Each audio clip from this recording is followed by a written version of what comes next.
All right, hello. How is everyone this fine day? Void Laws, good to see you there in the chat.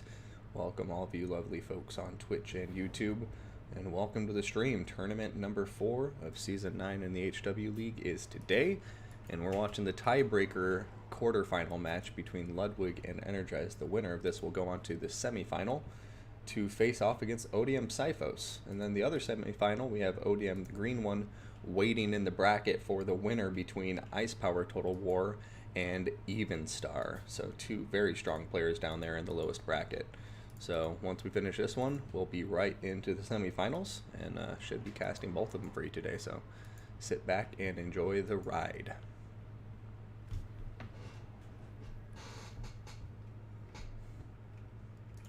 Alright, let's go ahead and start with our blue player as it is the tiebreaker match. And we have the Beastmen here being led by Ludwig, 15,000. And it looks like we're going to be seeing Centaurs with throwing axes, 3 of them up front. We're then going to have a healthy number of regular Centaurs. Looks like we're going to have 1, 2, and 3 of just the generic. I'll make that 4 regular Centaur. We're also going to be seeing some Poison Warhounds. Looks like we have 2 of them on the field.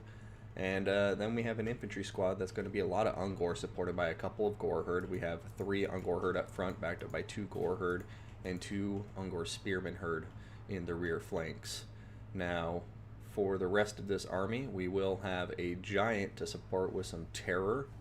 Going to be smashing down some Tomb King bones into a fine powder. And then we have Malachor the Dark Omen up in the air, a man after my own heart, no doubt.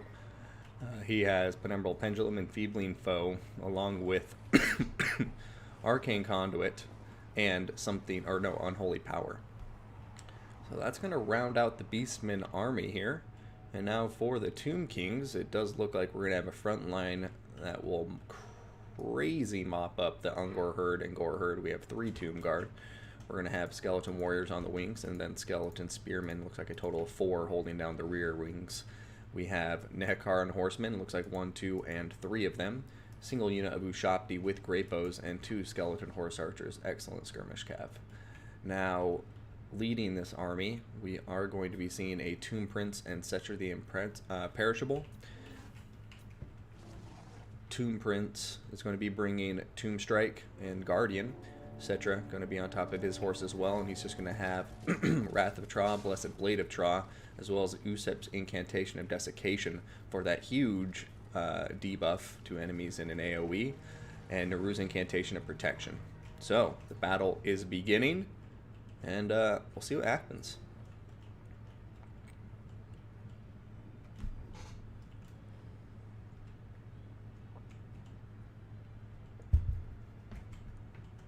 Looks like Tomb King or Tomb Prince and Setcher the Imperishable perhaps expecting some Torox the Brass Bull action. They are a pretty potent combination to go up against him toe-to-toe. Beastmen looking like they're going to be pushing hard on the left flank. Got the throwing axes coming out now. In comes the Penumbral Pendulum.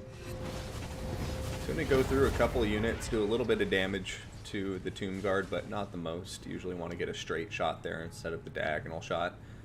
And now we have the Ungor Herd diving into combat against the Tomb Princes. They are going to get an unopposed charge off, so that will help them ever so slightly in the combat. And you can see the Tomb Guard actually losing some decent health, but they will win that combat in the long run. And in the engagements where they actually get the charge off, you can see they're going to do much, much better. Alrighty, so front lines have engaged. Excuse me. And now it's a matter of, can the Beastmen break through the Tomb King's infantry line quickly enough to shut down their range? I think the Tomb Kings are going to be relying a lot on their range power here to carry this fight home, and I do think they have the tools to do it if they play it right. Over here, nice Penumbral Pendulum coming right through these Skeleton Warriors, doing a lot of damage. Ungor Herd on this side look like they should be breaking through relatively soon. Tomb Guard in the center taking a lot of damage. Giant's doing a number on him, but Giant is starting to take some significant damage from the archers here. Over here on the flanks, you can see Nehekar and Horsemen doing a good job chasing out some Warhounds. Looks like they're getting charged by Centaurs now. I'm not sure if they're getting a counter charge. It doesn't look like they did get a counter charge off, so that will be painful for them. Balance of power is still very much in favor of the Beastmen, and at this point I think I'm inclined to agree the Beastmen just aren't dishing out enough damage quickly enough. Or sorry, the Tomb Kings just aren't dishing out enough damage quickly enough, and they need to get a move on. Over here it looks like the Ushopti Great Bows Skeleton Horse Archer is going to be pulling behind the last reserve unit of Spearmen here to try to get away from the Giant. And the Giant going to get distracted there and start sticking in combat. And now the Giant's in a position where the Tomb Kings could eliminate it very quickly.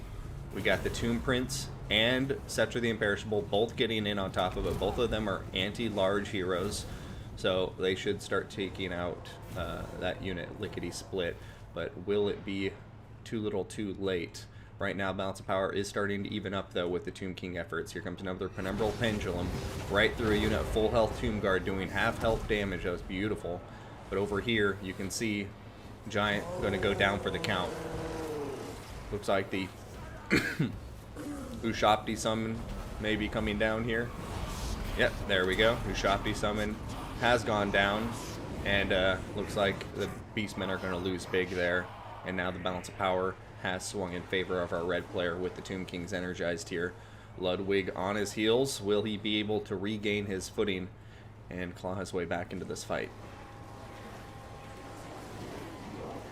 Alright, Cetra and the Tomb Prince coming out here to support the Ushopti with Great Bows against the Centaurs here. Looks like the Warhounds are pinning them in place, but over here you can see the Warhounds are routing. Only one of them still in combat at the moment.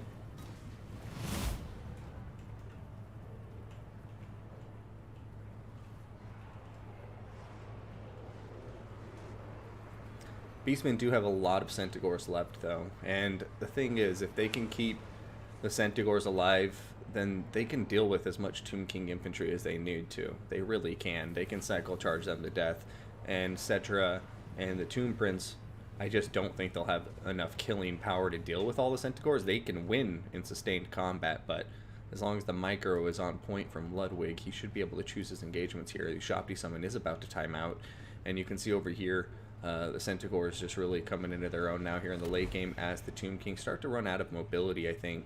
I do see some relatively decent health in the Hekara Horsemen over here on the other side of the battlefield chasing some Centaurs, but it does look like in this late game Beastmen are going to be in a position where they can really dominate the mobility game, and right here Nehekara Horsemen going to get surrounded and attacked, and I think that's going to be it for them, and that's a big loss. Tomb Kings really want to keep their Nehekara Horsemen close at this point of the battle. Over here getting a nice charge to knock out the Zungor herd. A lot of the Tomb King infantry regrouping, just kind of staying over here by the Ushopti with Great Bows. Really like to see this, get those defensive lines put up on all sides so you can keep them alive. They have a decent amount of ammunition left, and they're going to be an excellent answer to these Centaurs. They will kill models non-stop with those big old with those big old arrows they fire from their Great Bows. Over here, Cetra, Tomb Prince, and Nehekara Horsemen chasing down the throwing axes. And the throwing axes have a lot of ammunition, so that is quite scary for the Tomb Kings, no doubt. Ushopti have a nice position on the high ground, though, firing down into the Beastmen ranks. And, yeah, Beastmen need to start doing something here. Otherwise, this game's just going to go away from them. Right now, Penumbral Pendulum coming down. Boom. Nice dodge from the Tomb Kings. Skeleton Spearmen getting out of the way. Tomb Guard not taking too much damage as it did hit them in a perpendicular fashion.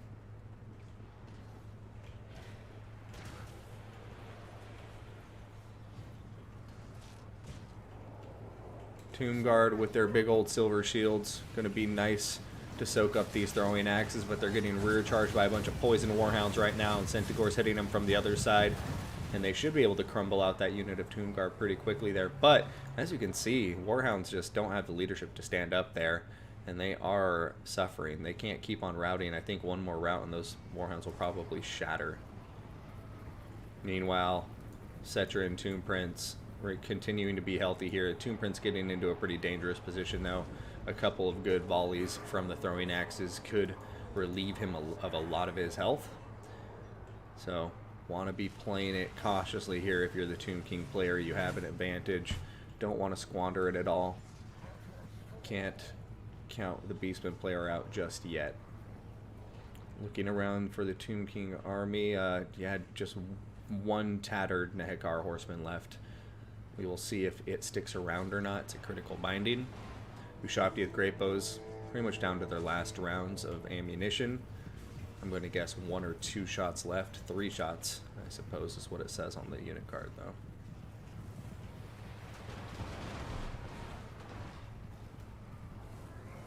Yep, exactly. Tomb Prince does cause the rampage when he has that Curse of Jaff that it can pop off. And that could be quite critical, because if the Centaurs get rampaged and stuck on top of all these spearmen, then yeah, it's pretty much game over. And it's looking like they're running out of ammunition. The balance of power is going further against the Beastmen the more ammunition they expend. And yeah, now the Tomb Kings have a pretty good position here, because they have mass with the great bows. They're out of ammunition, but they can still help pin units in place and whatnot, so the skeleton spearmen can drag them down. And then you have your 2 heroes here. And without any ammunition to snipe them down, I just don't see how the Beastmen are going to do this. But our Beastmen player showing some good micro, charging in multiple angles, trying to hit the unbraced flanks of this Tomb King formation. We're going to be seeing the incantation of desiccation going down on top of the Beastmen, I think, though. Indeed we shall, debuffing their melee attack and defense 24 each. And that's going to be a GG. Malagor the Dark Omen diving into combat, but the Tomb Kings, led by Setra the Imperishable, going to be victorious and energized, is going to the semifinal.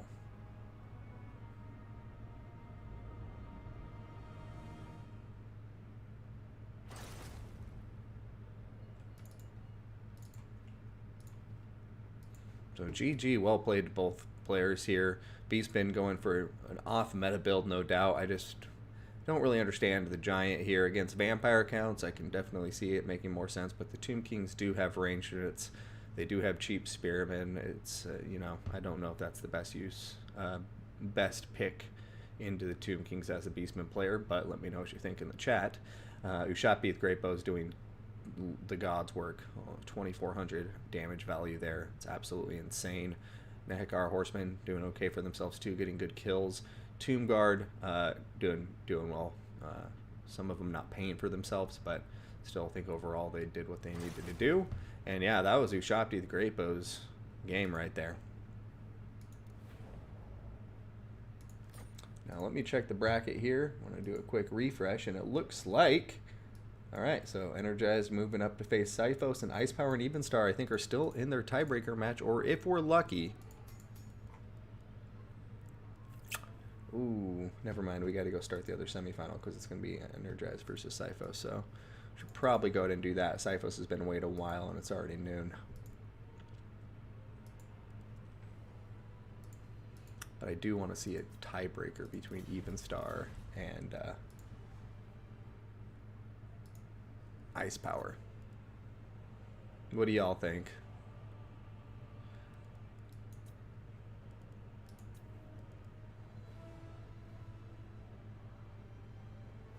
All right, tiebreaker.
They're ignoring me, chat. It's hurting my feelings.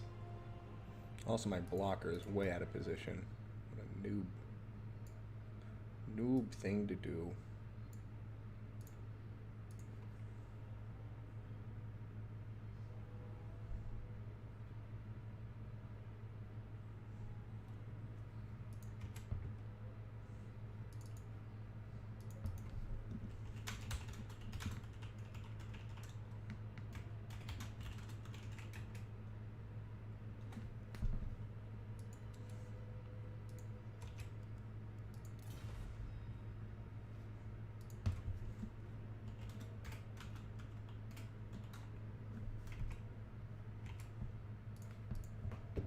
Alright, never mind. It doesn't look like factions are final. We got Empire banning VC. So we don't know what the first 3 picks were from Evenstar, I'm guessing.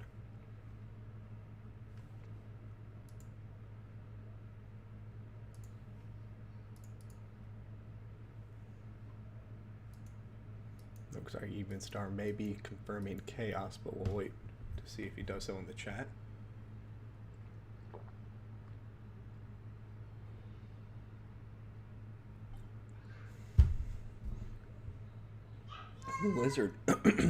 Lizardmen will be confirmed. So it looks like we have Empire versus Lizardmen.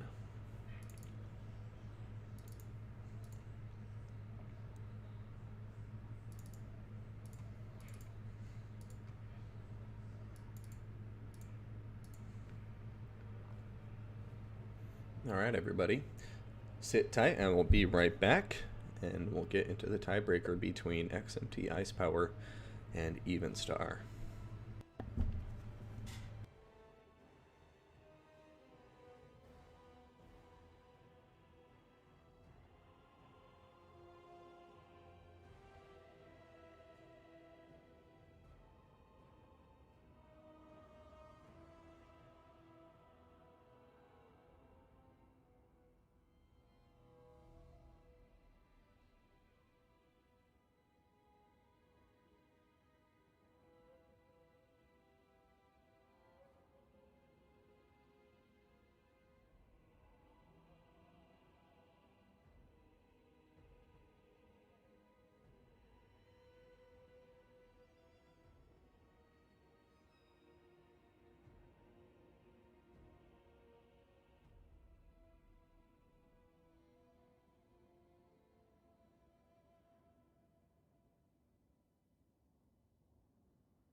And we're back into it right now, loading into Eschen now.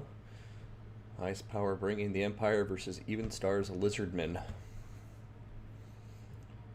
My apologies, for some reason the intro card is not working, so not going to be any intro cards before today's matches.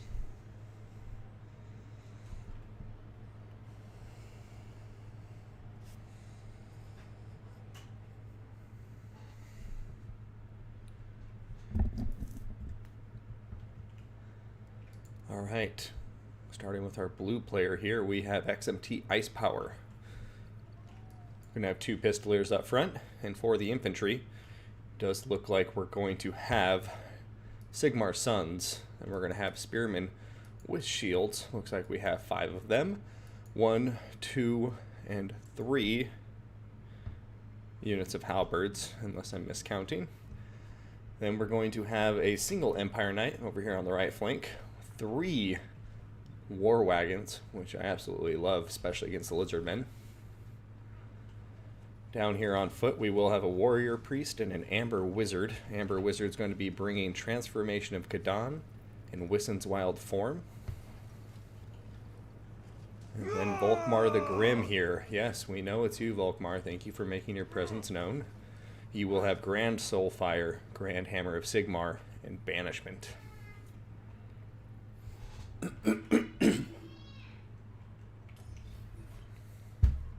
Woo! That was an accident. Anyway, going over to our red army now, being led by Evenstar.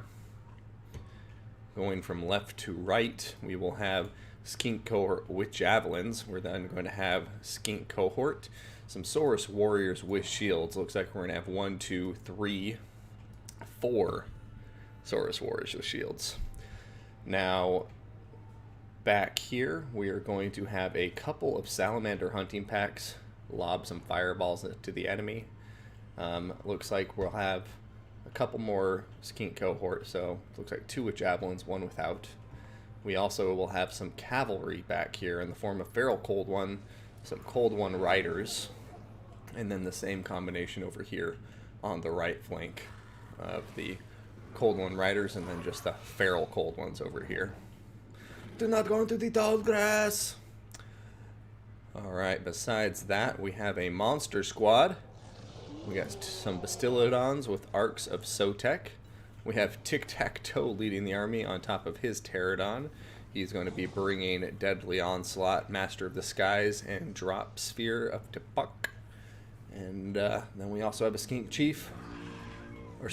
Priest with the Lore of Heavens down here. He's going to have Wind Blast and Harmonic Convergence. Nothing else. So, looks like we're getting into it now.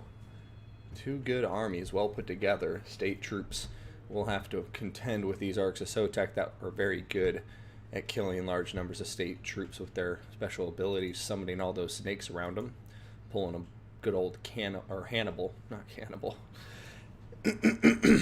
But Volkmar the Grim coming out to lead his forces into battle fearlessly.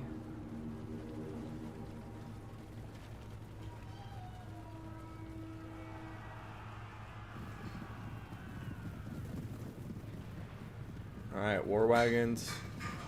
Pistoliers all seem to be firing here at Tic-Tac-Toe. Grand Soulfire going down. Ooh, some good damage. The Skink Cohort tried to run out of there, but they didn't do it quite in time. And now it does look like they're going to be pulling away as Volkmar continues to pull back. Over here, Salamander Hunting Pack belching up their fiery rounds into the Pistoliers who are retreating from them.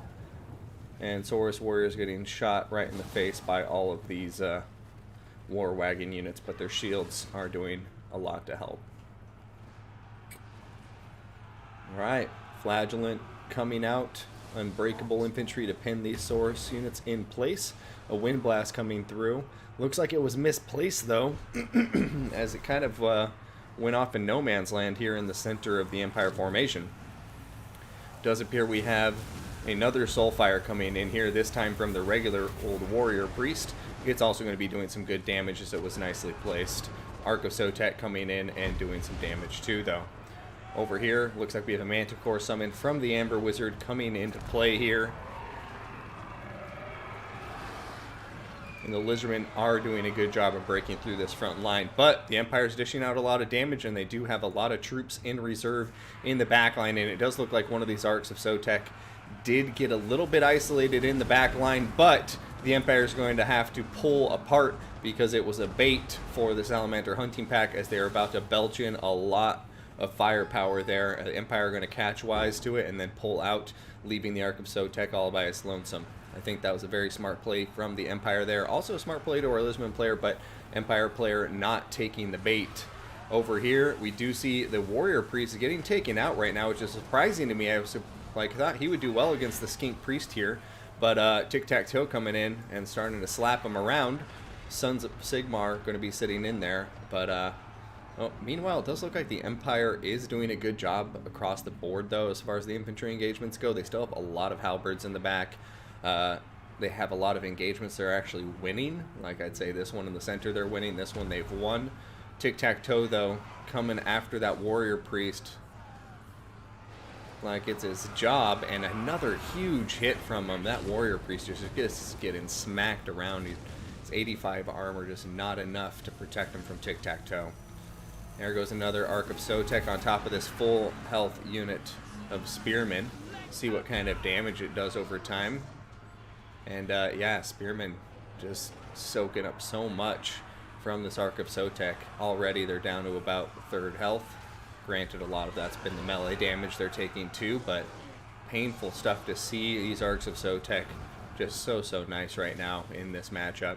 Over here, though, War Wagons are danger close. You can see that they are in range to fire on both of the Stylodons, but if they hit this one, I think they have a chance to eliminate it right here and now, but I think they might have lost an opportunity there to get a little bit more of a damage done. Empire playing it cautious, though. War Wagons pulling back towards the forest while the halberds are screening their retreat. Windblast coming in here, doing some good damage, knocking down the halberds for a moment. Over here, Empire Knights going to be terror routed as they're trying to shut down the Salamander hunting pack. Looks like they're going to stop running for just a moment, only to get rear charged by Feral Cold Ones and Tic-Tac-Toe. Empire Knights probably not going to survive this encounter. Balance of power in favor of the Empire quite significantly, but you can see Lizardmen winning a lot of engagements on the peripheries and starting to regroup.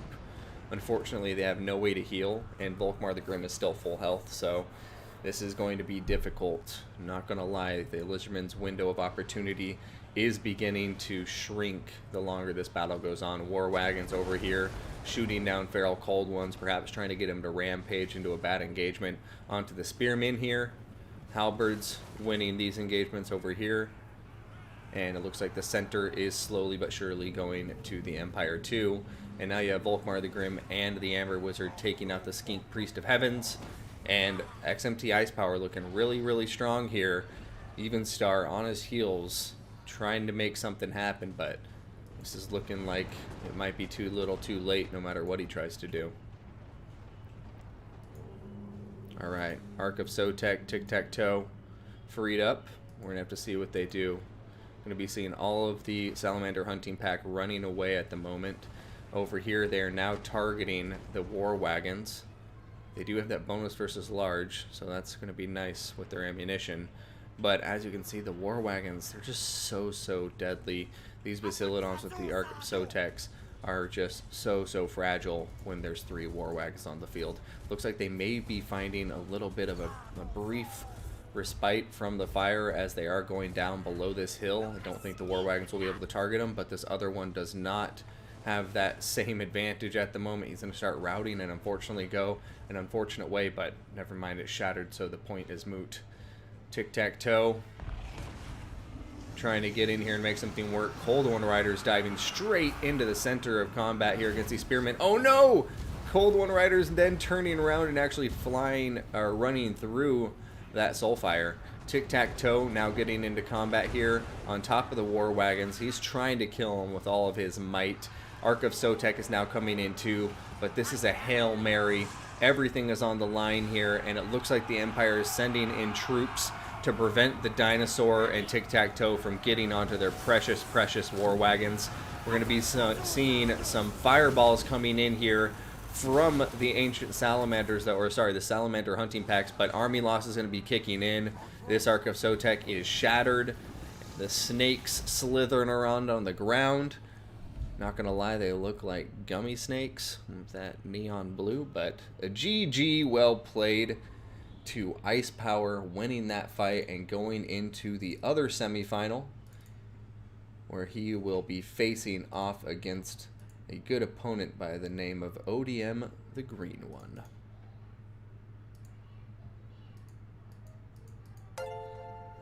Hey, Tim Calavera, thank you for the follow. I appreciate it. War Wagons, gotta love them. I mean, trying to see where most of the damage was done here. Just looks like the halberds got a lot of value. Look at these guys, 930. And I'm going to guess Volkmar got a lot of value there too. Well, only 1,500. So yeah, it looks like everything in the Empire army here really lifting their own weight to bring that army to victory. Over here, you can see the Saurus Warriors having a tough time in a lot of those engagements. The Terror Assist from Volkmar, and of course the Soulfires from Volkmar and the Warrior Priest. Very, very beneficial. Arcs of Sotek, not really getting their money back. Salamander Honeypack doing okay as well, but you know, once again, I think we're seeing another build here that's a little bit not in the meta, but Evenstar, one of the best players out there. He's won my playoffs before. Yeah, he's a great player, so he can, you know, play however he wants. But I think the tic-tac-toe build maybe not ideal against the Empire in this matchup, especially when, you know, there's so many state troops to deal with. You know, perhaps having a little bit more terror in there would help. I mean, he has 2 units of terror, so. But as we all know, Bastilado's not the tankiest when it comes to single entity units. But on that note, let's head to the semifinals, ladies and gentlemen. GG to Evenstar. Congratulations to Ice Power.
Looks like we got a good old 0-0, folks.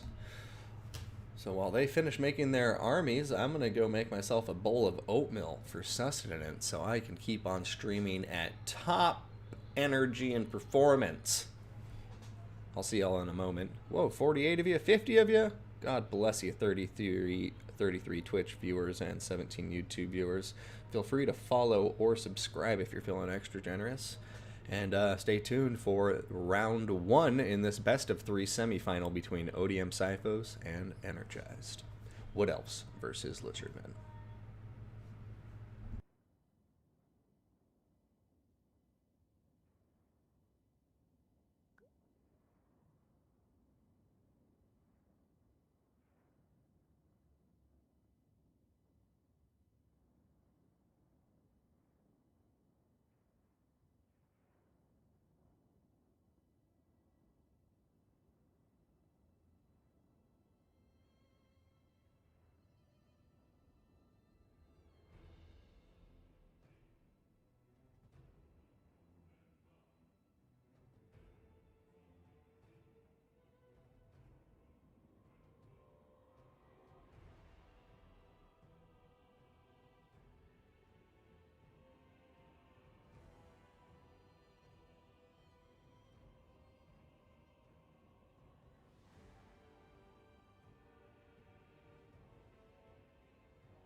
Ah, Kelgar Ironfist, it is good to see you, brother.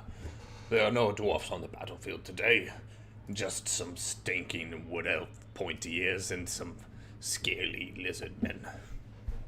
But anyways, welcome to the stream, Kelgar, and welcome anybody else who just tuned in. We are getting into the fight right now. And once again, starting with our blue player, as this is round one. The first round one we'll be viewing today, the only non-tiebreaker so far. So let's see what he has brought in this round. Bringing the Wood Elves here by ODM Cyphals, we'll have a front line of 5 Dryads. These tree spirits not happy with the Lizardmen for some reason. We will have 3 Eternal Guard with shields. Then they're going to have a single a single Blade Singer in the back line. Some very elite infantry armor piercing. These Blade Singers are not messing around, and as long as they don't get shot to death, they can kill a lot of Saurus warriors. We're going to see Glade Guard with Starfire Shafts and Hagbane Tips interchanged, so just like alternated down the line. Oh no, just getting 3 Starfire Shafts and 1 Hagbane Tip by the looks of it. Also going to be seeing 2 Wild Riders with shields in the rear. And then for the leadership in this army, we are going to be seeing a Branch Wraith, and then the Papa, or I guess Mama Dryad herself, Drika. Now, the Branch Wraith will have, you bastard, stop running away from me, Earthblood, and Drika will have Melkos Mystifying Miasma as well as her Summon. Now, that's going to round out the Wood Elf army. Interesting stuff indeed. And now for the Lizardmen, we're going to have Saurus Spears, 1 on either flank, a center front line of 4 Saurus Warriors with shields. We're going to have a Skink cohort with javelins on the wings. And in the rear center supporting the Solar Engine, we have the Legion of Chakwa. They do have the awesome shield ability here, Shield the Chakwa, for 40% missile resistance for themselves and allies in range. Also going to be seeing a Skink Priest of Heavens once again on the ground with Wind Blast and Harmonic Convergence. And then leading this Lizardman army into battle. Well, sorry, let me not forget you, you ancient salamander. You deserve to be honored and venerated. And then we have Oxyotl, very popular lore choice for the Lizardman right now. He's very, very sneaky, very tough to snipe and find. And he is going to be bringing the golden blowpipe of Patui and Master Predator with Slippery. How do chameleons use blowpipes without lips? I don't know.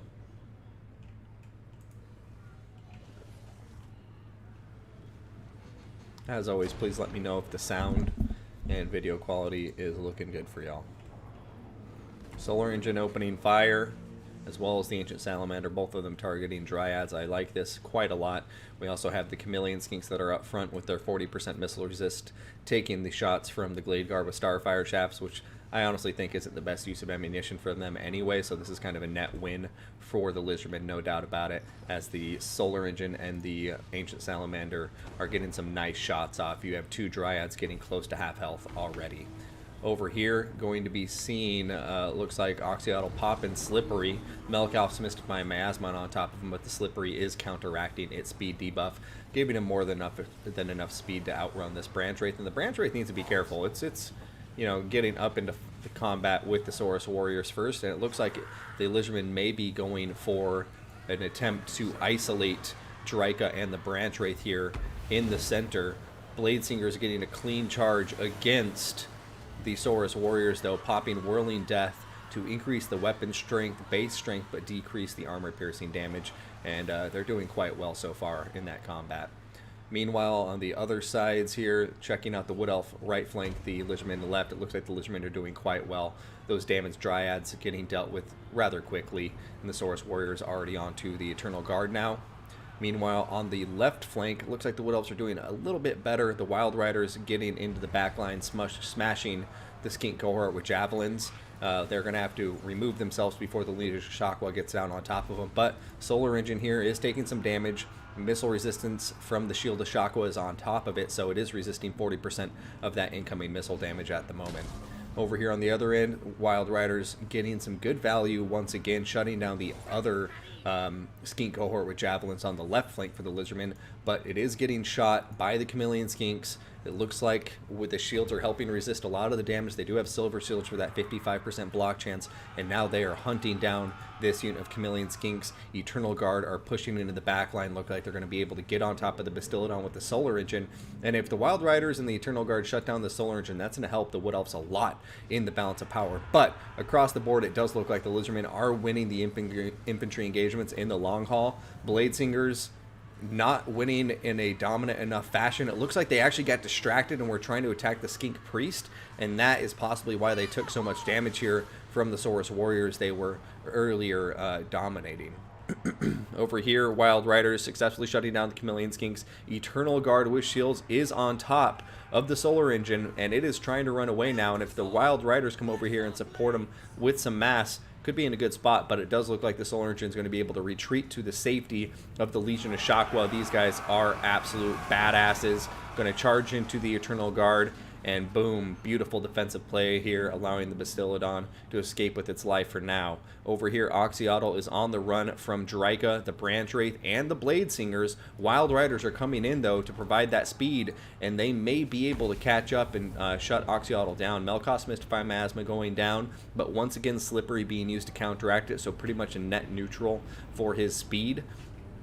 And yeah, just taking a higher level of the battlefield here, we can see Oxyotl on the run. The Wood Elves have his number. Skink Priest also not in a good position here. Sifos looking like, even though the balance of power is against him, he has a couple of potential plays here to really bring himself back into the balance of power. So I'm not counting the Wood Elves out yet, no matter what the balance of power says. Over here, you can see Oxyotl finally getting caught out. Bladesingers are on top of him. The Wild Riders were able to pin him in place and slow him down.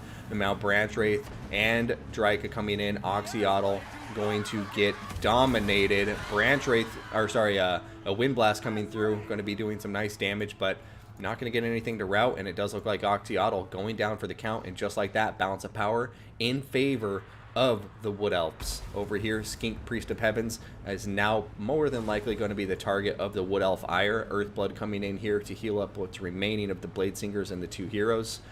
Over here, Starfire Shafts shutting down the Skink Priest of Heavens. And just like that, ladies and gentlemen, it looks like the Wood Elves are starting to pull this out. Energized. Got to get something going very quickly here. Solar Engine looks like it may go down here in the next volley or so. Only 445 HP remaining. Legion of Shockwell is still on the field, but I think that's pretty much the only thing the Lizardmen have going for them at this stage of the battle.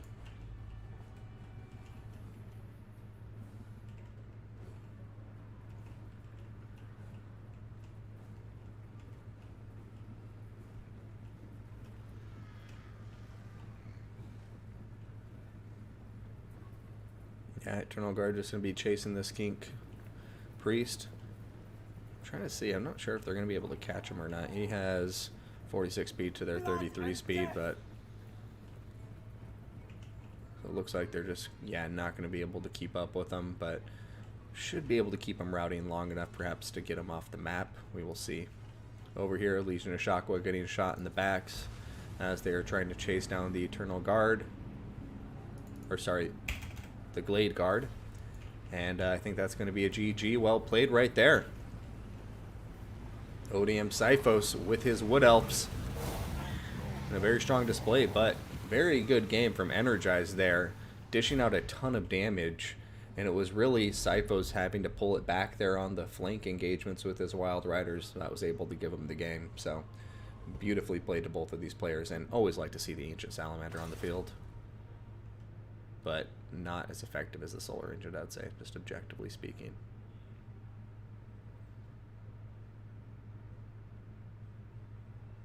Oxyotl getting some good damage, though.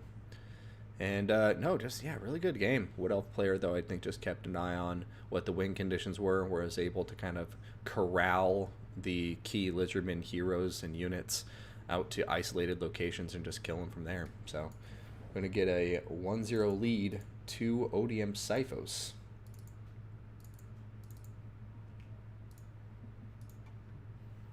Yeah, Sifos, you know, even when he's rusty, he's still dangerous, and right now he's actually looking not rusty at all, so He's been a top player for many years at this point. Catching up on the chat here, Morkoth, welcome. Faithless Woodland Sprites, them elves, indeed, indeed. Back to Syphos vibes here. Ice Power, good to see you, man. Being a Chad, bringing Ancient Sallies. And Dirty Deeds for free, not even done dirt cheap, they're just free. I love you, my son. I hope you grow up big and strong like me, your papa. Well, thank you, papa. I strive to be like you every day. Oxyotl, he's a tough bastard, but I mean, right there, Wood Elf player, showing he is not invincible. Buenas noches, Josema. Haven't seen Syphos in a while. He's still on another level. Hyposcotomus, I already replied to that, but I just decided to read your question out loud again. And Biggie, love you. Dirty Deeds. You're making me blush. You're flattering me, Pop. I just want to make you proud.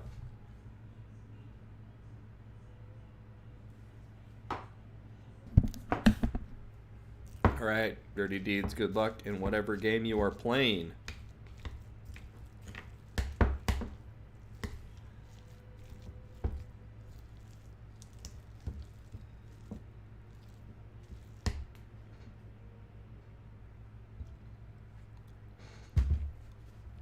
Tarkov, nice, man.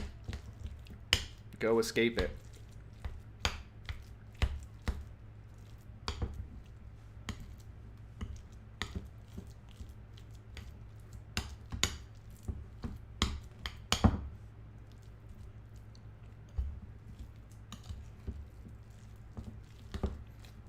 Excuse me while I stir up my oatmeal. I forgot I didn't have any milk in the house, so having it with just water, that's going to be rather bland. Shame, isn't it? Woe is me!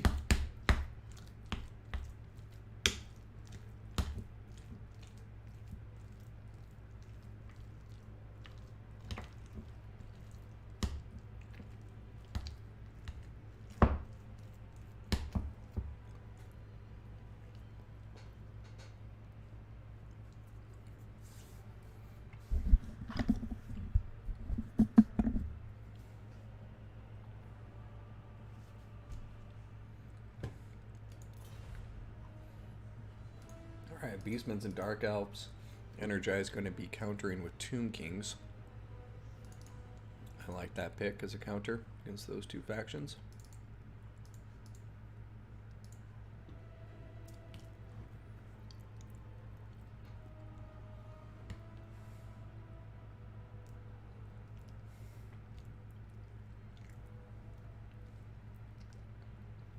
Alright. Syphos does like his Elves, and it looks like he's going to stick with the Dark Elves here as the counter to the Tomb Kings.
Alright, ladies and gentlemen, my apologies for the awkward silence, but gotta eat. So here we go, round 2. It is currently match point for ODM Syphos as he brings the Dark Elves against Energized Tomb Kings.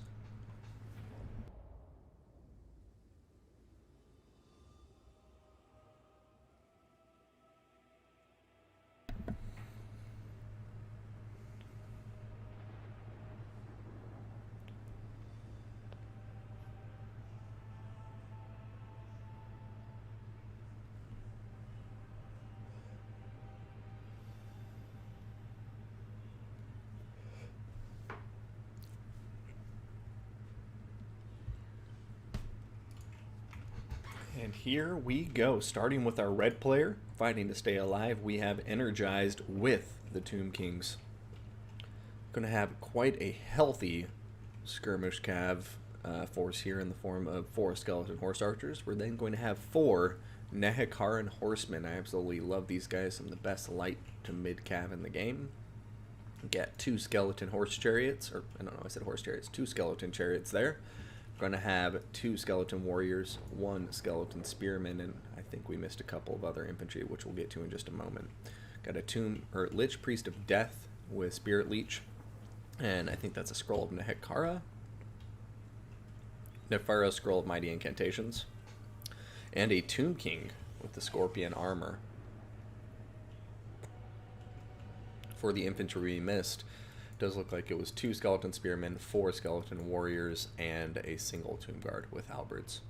Now going over to the Dark Elf army here, going to see Dread Spears for the front line. Looks like we've got 4 of them, 2 Blackguard and Agrond on the wings, and 2 Blackguard Corsairs in the center. Going to have 4 Dark Riders with shields, and then 2 Dark Riders with repeater crossbows there in the center. Now for the leadership, we are going to be looking at 2 Knight Assassins. Looks like they're going to be bringing the Web of Shadows. And then we have Malekith here. He's going to have Gaze of Malice and Soul Stiller, nothing else. Going to be riding his Cold One into battle like a badass. Now, that's going to round out our 2 players' armies. And here we go. Balance of power going to be pretty much dead even, slightly in favor of the Dark Elves, but really a non-factor.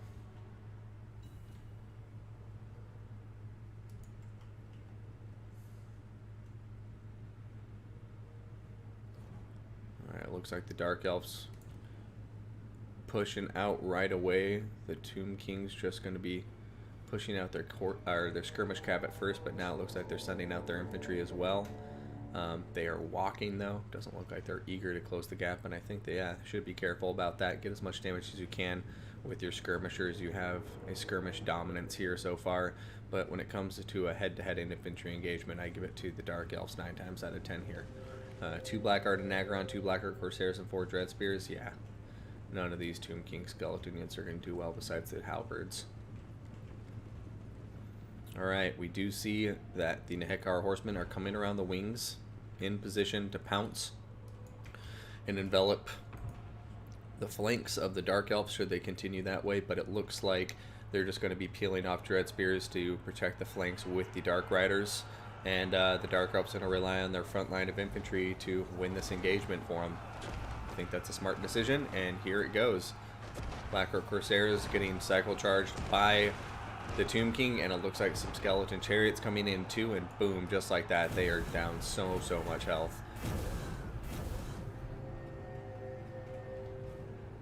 Alright, Nehekara horsemen in a very good position here to potentially pounce out. Looks like they're going in for those rear charges now on the Dark Elves. We're going to be seeing Nehekara horsemen now getting targeted by repeater crossbows. Blackguard and Agron are going to turn around to counter charge them, and Dark Riders are going to come in for a sandwich rear charge of their own. So it looks like the Blackguard and Agron are going to be coming out on top there, but the Dread Spears are going to be taking it pretty hard. Over here in the center engagements, looks like the Tomb Kings have been able to dominate with the help of the Tomb Prince, but he is starting to take some serious damage. Tomb Kings got to be careful there. Skeleton Terriers doing some good work, but they are very fragile. Looks like they're starting to pay the price. Over here, Blackguard and Agron pretty much distracted in combat with some Skeleton Spearmen, so I think that's a good trade, just wasting time for that very valuable Dark Elf unit. But right now, balance of power has gone over to the Dark Elf since the battle began. I mean, sorry, over to the Tomb King since the battle began, but still quite even. Over here, Tomb Prince really just getting way out of his element here. He got isolated. He's been getting shot by repeater crossbows and the K-Knight Assassins. Over here, he's going to knock that K-Knight Assassin on his ass. A nice play. And it looks like he should be able to run away to safety now. He's taking a lot of damage, but he's on his way out. Over here, Black Orc Corsairs in combat with the Skeleton Chariots. Oh, Malekith coming in for a piece of the Tomb Prince. Tomb Prince going to be running away. Malekith likely going to get a hit off, but Tomb Guard with halberds are coming in to play defense, and a Soul Stealer coming down from Malekith, though, going to hit both of those very valuable units, but fortunately for the Tomb Kings, only 2 units in that Soul Stealer. Over here, Skeleton Horse Archers focusing down the Blackguard and Agarond. The Ushapi Summon coming in on top of all these Dark Riders, hitting them in the flank, doing some good damage. Balance of power are dead even, basically. Dark Riders chasing down Nehekar Horsemen now. Over here, going to be seeing a Spirit Leech on top of the Blackguard and Agarond. I love the targeting there with the Spirit Leeches. You absolutely need to focus on that elite infantry here. They have immune to psychology. They're going to be what wins the Dark Elves this game, and the balance power is now going back to the Dark Elves. And that Ushapi Summon's about to time out, so that's going to be bad news bears, unless the Tomb King can really start picking up some momentum here, which right now it just looks like they're slowly losing steam. Over here, though, Tomb Guard with halberds still quite healthy, helping deal with the last of the Blackguard and Agarond, but the Tomb Prince just so weak right now. I'm guessing he's about 1200 HP, going lower by the second as the repeater crossbows, or I guess I should say the K-Knight Assassins, continue to target him. Those K-Knight Assassins not messing around. Spirit Leech going down on top of Malekith this time, and looks like the Tomb Prince just getting as far away from these assassins as he can. He needs to keep running away. I don't know what he's doing. Run that way, man. Run that way. Yeah, now he might just be dead to rights. 872. 689. Yeah, he's getting danger close to crumbling. Gonna see the ammunition from the K-Knight Assassins. Oh, look at that, though. They are going to get charged, though. Blackguard and Agarond are gone. I mean, it would be amazing if the Tomb Kings could somehow... I mean, look at this. Malekith getting pinned in place by Nehekar Horsemen. Tomb Guard with halberds are hitting him in the rear. Don't engage, dude. Do not engage. If they get one more lucky shot off, you know, the Tomb Prince could just go down forever. He's going in for the charge. He's trying to get the terror out. Malekith is routing, though. If he gets the terror out on top of these K-Knight Assassins, it's going to be a GG, and the Tomb Kings will be pulling this back from the jaws of defeat. Malekith routing, and the Nehekar Horsemen are on top of him. But what needs to happen is the Tomb King needs to stay alive. He desperately needs to stay alive. He's coming over here, getting that charge leadership bonus, causing terror on top of both Dark Riders. And now you can see the Dread Spears here. They're losing leadership. Oh, but the Tomb King is still losing HPs at 350. Oh my goodness gracious. This is so close. K-Knight Assassin's still stuck in combat. Over here, Blackguard and Agarond going to get rear charged by Nehekar Horsemen. Terror Route kicking in immediately on top of those Dread Spears. Tomb Prince should just run away. Just run. Please, God, make me a bird so I can fly far away. Far away. And, yeah, Tomb King just needs to play this so safe. If he goes, then the Tomb King leadership may just fall apart. And it's GG from there, because right now the balance power is really not in favor of the Tomb Kings. Over here, Blackguard and Agarond getting back into combat to support these K-Knight Assassins. Tomb King at least keeping the trees between him and them, but he is crumbling, and it looks like he's about to die.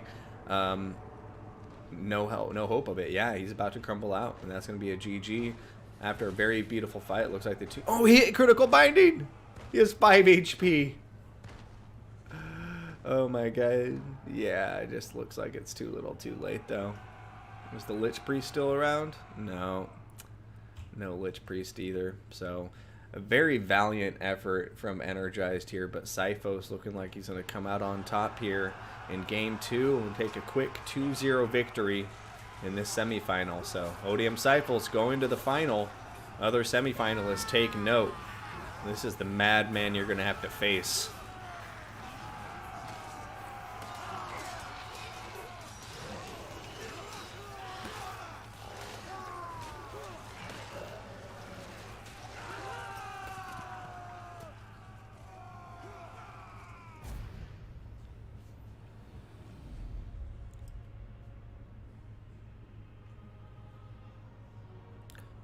Ice Power. I do wonder what kills Chariots here in Morkoth, the Odd Stone and Hole in the Road.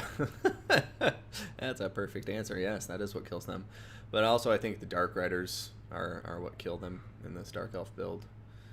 Dark Riders, I think, on the charge can kill off a Tomb King Chariot pretty easily. Also Malekith. And the Assassins, if they get shots off, can probably kill Tomb King Chariot models. A Web of Shadows on top of a good Chariot blob could do a lot of damage too, I'm sure. Yeah, I mean, very well played to both of these players. Just goes to show, I think this is a lesson why you have to be careful with your big single entity lords. Is that chip damage over time from the Assassins? So insane.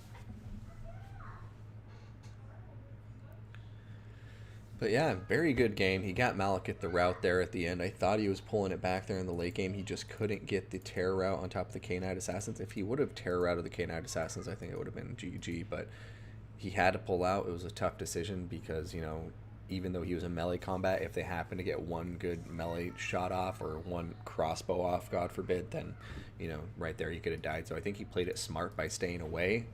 But yeah, just didn't pan out in the end. GG, well played. Let's go catch the next semifinal. I hope those players are ready to go. We're going to be watching Ice Power versus ODM, the green one, and Pink Pony Knight. Thank you so much for the sub. You are the best. Keep going. Well, if you keep subscribing, I'll keep on going, my man. I really appreciate the support. Glad to hear you are enjoying the streams. Now, Syphos versus Energized. Now we got Ice Power versus Even Star, which we already watched, but why is the lobby full? Because Ice Power is the green one in there with you? Oh, we'll go check it out.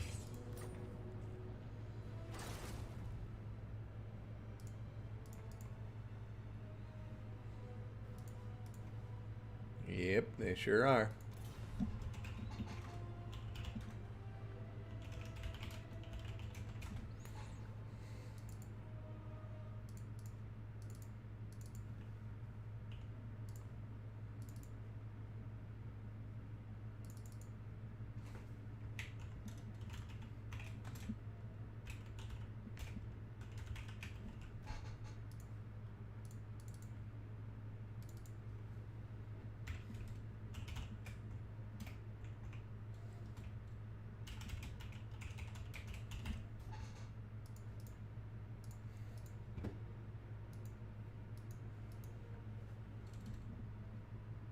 Alright, cool.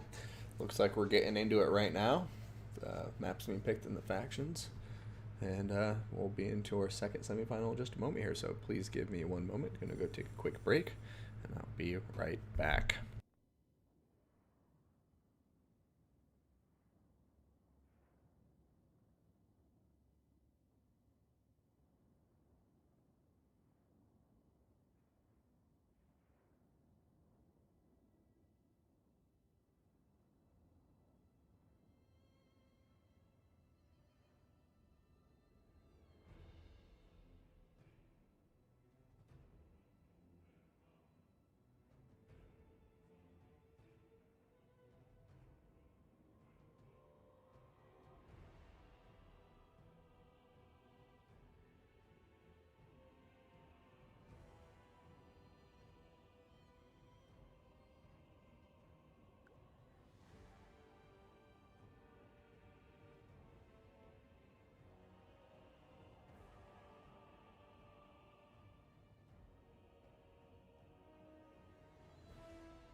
are getting started. Dark Elves versus Britonia on Altdorf outskirts.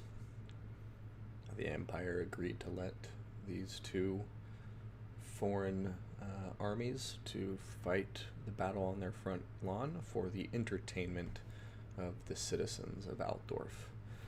It's a pretty drab, bleak world they live in, so watching a battle that they're not a part of sounds like a really cathartic experience for the citizens of the Empire. So you can't see them from here, but they're all up here on the walls. There's little, assassin slots across the walls here too, where they're peeking their little heads out. They also muffle out the sounds of the crowds cheering, just so we can focus on the battle. Now, I always wonder if there's just some poor shivering peasants shaking in their boots in these farms every now and then.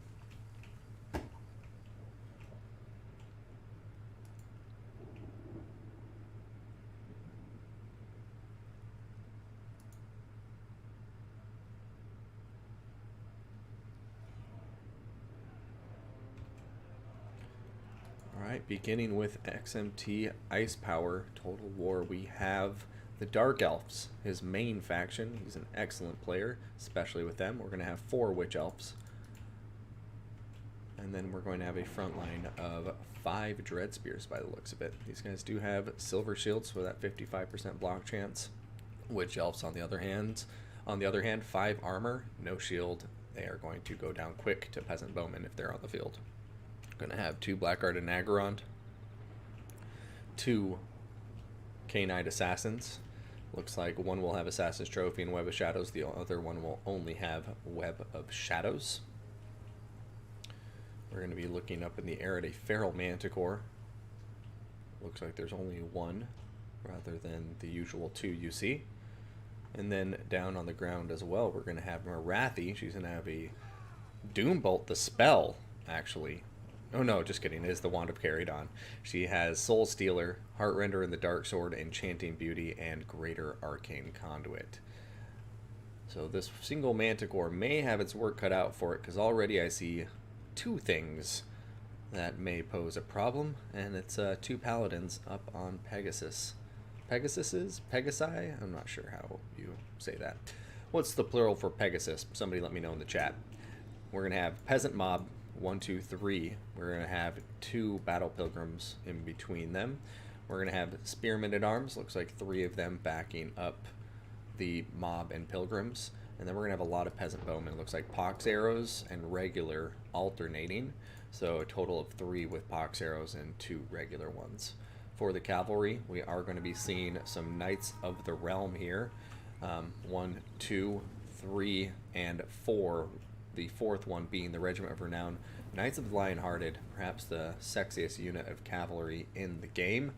These guys, the red and black and gold scheme, ready to go out and dish some magical damage. Now, for the leader, we do have the Fey Enchantress. She's down on her unicorn. She has Dwellers Below, Favor of the Fey, Earthblood, and Arcane Conduit. And then the aforementioned double Paladin in the air are both going to have the Charm Shield and nothing else. So, here we go, ladies and gentlemen. K-Knight Assassins coming out to play, immediately going after the Battle Pilgrims. Battle Pilgrims going to ignore them.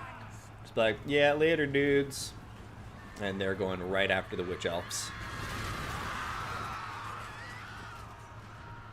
Battle Pilgrims don't look like they're going to last super long here.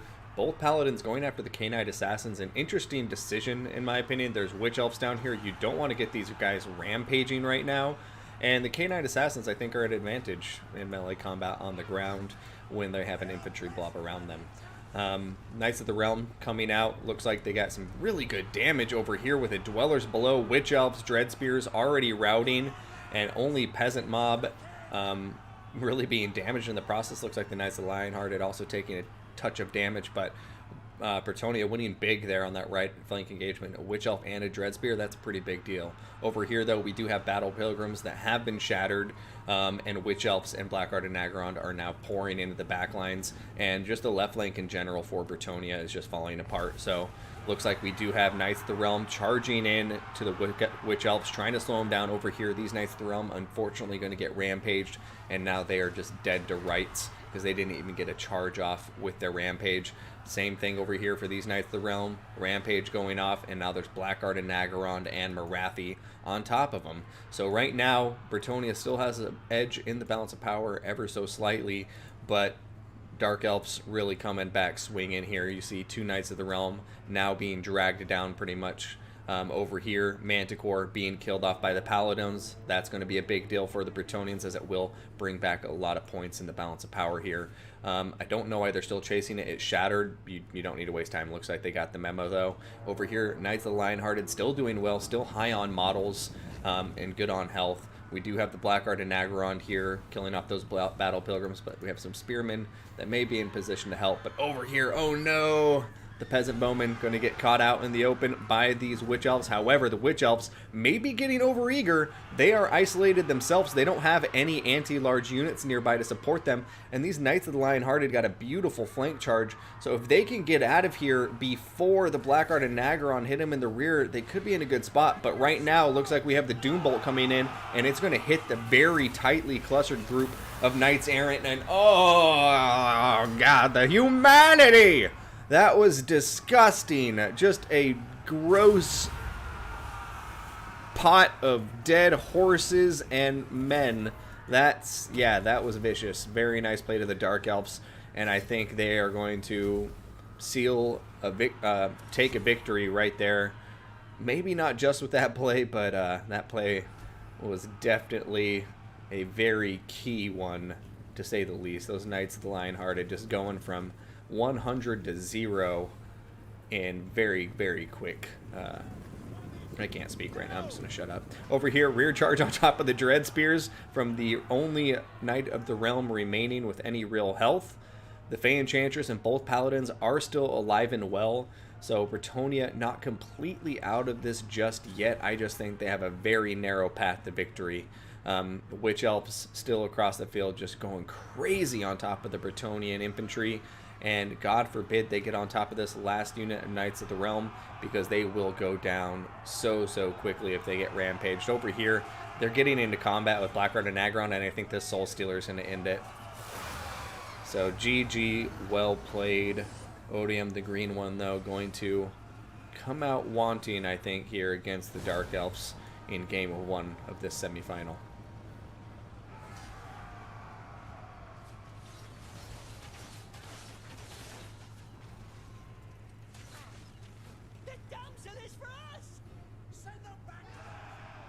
Paladin has been able to narrowly escape with his life.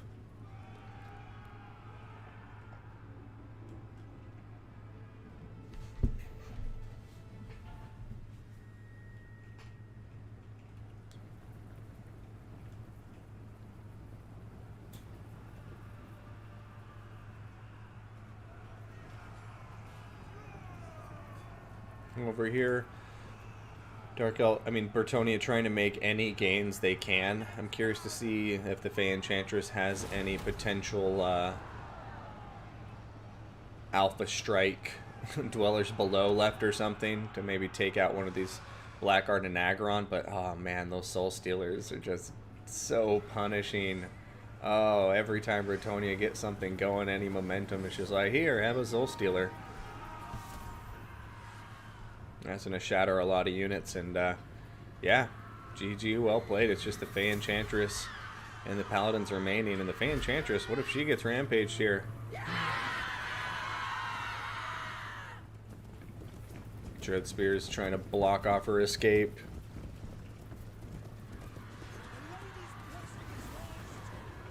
There's the Dwellers Below.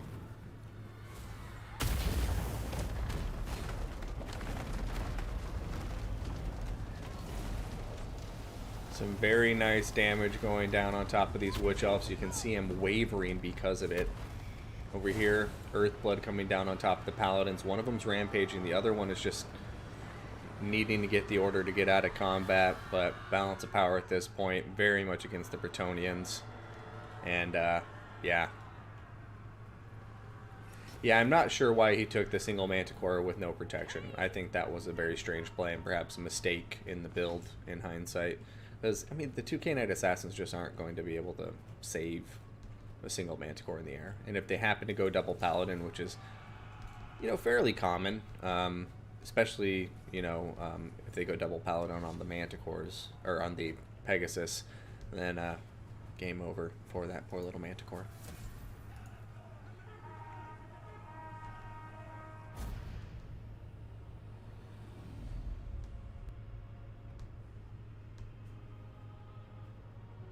Fairly common. Sorry, do you not like that? Yeah, the double paladin, I guess I should say, the double paladin I think is near universal, unless you're seeing a Lewin build or other lord besides the Fae. But I was more so referring to the double paladin Pegasus. I often see him on horse. I bring him on horse a lot. So to clarify, double paladin on Pegasus I think is fairly common. Unless I'm way off, let me know, guys, if the Pegasus is more common than the horse. Over here, which Elves? Which Elves? Which Elves? Which Elves? Yeah, I think Britonia. It's a tough battle. No, it's like Britonia should be favored here, but I just think the Dark Elves, with the meta maturing and everything, there's just people who have really good builds here and kind of know their win conditions. So I'm personally a fan of, maybe at least one Terra unit here. Like, I don't think Lewin is bad in this matchup. Fae Enchantress is good in every matchup. You can make an argument for her everywhere, of course, but yeah, I don't know. Just a little bit more punching power here would have helped, because all of the killing power was in Knights of the Realm and the Archers. And the infantry, if the Dark Elf decides to go full rush, it's just going to buzzsaw through all of this infantry.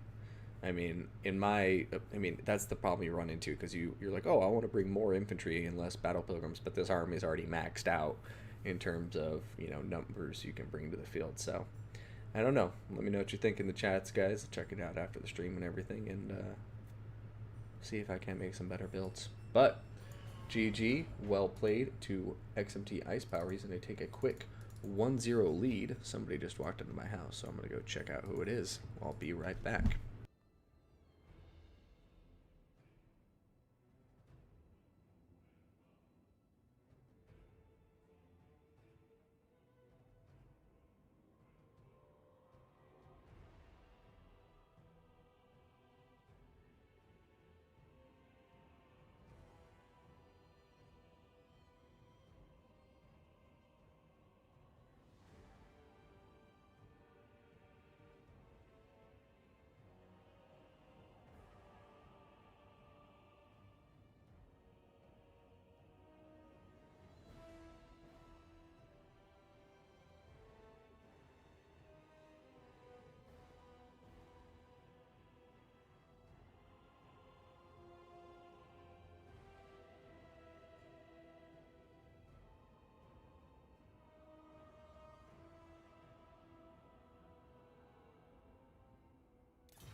And we're back with the Warriors of Chaos for Ice Power and the Greenskins for the green one, which is quite appropriate.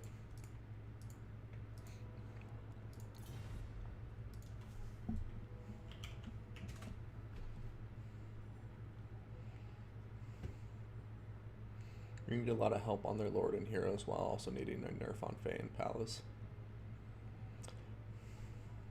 Yeah, their hero combinations are a bit predictable. I would agree with that. I think the Green Knight is situational, but yeah, by virtue of being an ethereal hero, it's just kind of trying to think how you'd buff him, give him more health. Because that's kind of the trade-off. If like a player isn't ready for the Green Knight, he is OP and will win a game. I've seen it before, but most players account for magic damage unless they want to lose. Repants is awesome, Cyphos. I disagree. We can play some games on stream if you're up for it. I'll bring some Repants builds. I think Repants can shine in certain matchups.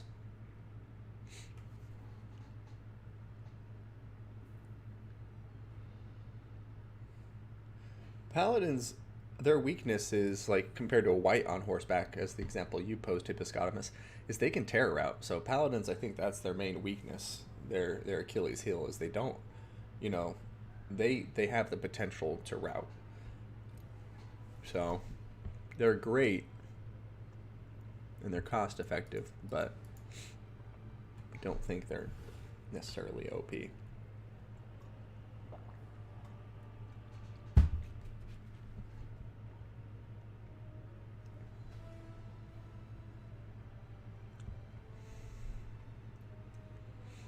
Kind of like Archaon on his horse, chosen one, or is there something I'm not aware of with Repants?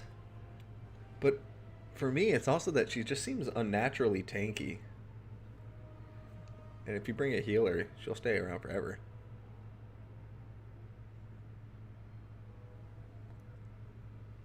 Albrecht is the only good Britonia Lord. See, there we go. Albrecht, I think, can be pretty cool too. He's more of a off-meta pick, but he has a good speed buff, and the Tempest ability he has, or what is it called? The Wrath of Manon. The like breath of, I guess, wind ability. I'm not sure what it is. But anyways, that can do some pretty nasty damage to blobs. Does good against armor. And then King Lewin too. I mean, his passive regeneration, so long as he doesn't rout. If he goes below half health, you can give your entire army map-wide immune to psychology the rest of the game. So yeah, he definitely has his uses too. And he also hits like a truck, and the Sword of Corona is one of the best AoE debuffs in the game. Yeah, Lewin's great. So Albrecht has his uses. Fae Enchantress, I don't think anybody would say she isn't great. Lewin, I like a lot. Lewin's a true Chad. Yeah, I mean, I think Lewin, he ranks up there with some of the best melee lords in the game.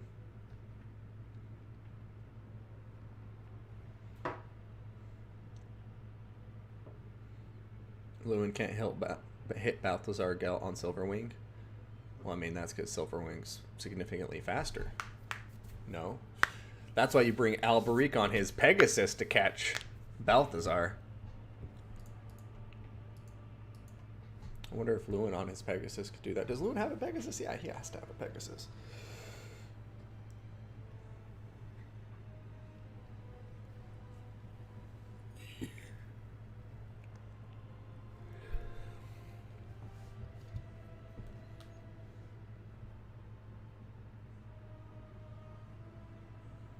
The green one has readied up, just waiting on ice power.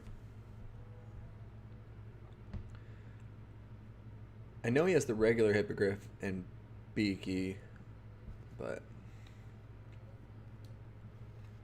Faye is absurd. Lewin has a Pegasus? Alright, that's what I thought. Thank you. Yes. Because I know in the campaign he does.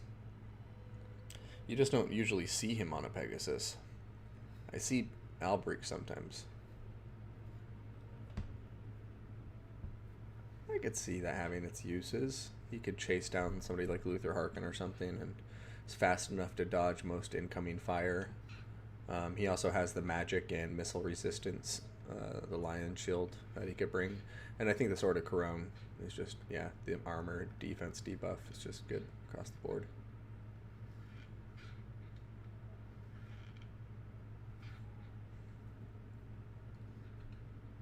I know, Butcher, I'm sorry. I always... Alright, Butcher Bird. It's not even like BB or anything, it's GS that throws me off, man. So, I do favor the greenskins in this matchup. We will see what Ice Power decides to bring, though. As we've mentioned many, many times, he's a great player.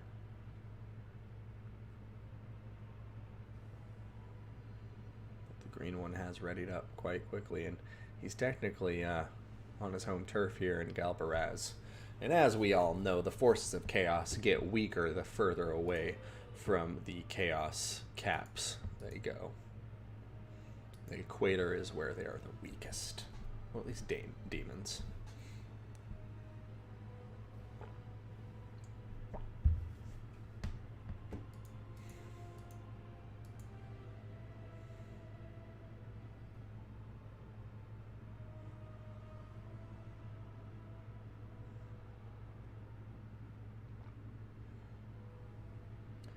I bring Carl, but I can't say I'm the meta-defining player. I'm not the best. The glory days when Lewin and Carl ruled the meta. When Lewin was like a one-man win machine.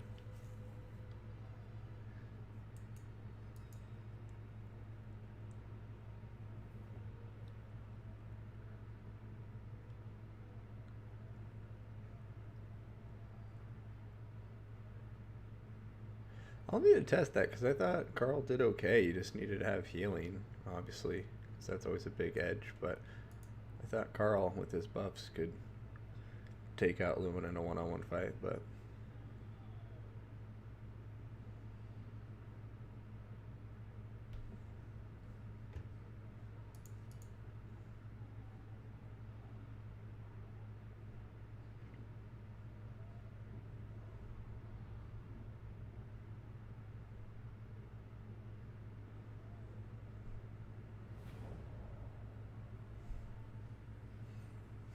remember when Demis weren't garbage? Oh, yeah. Butcherbird, yeah. People talking about like 3 years ago or whatever. Well, this game first came out, what, 20... When does Warhammer 1 come out? 16? Yeah, I think 2016. So 6 years talking about this game? Or 5 years, going on 6 years?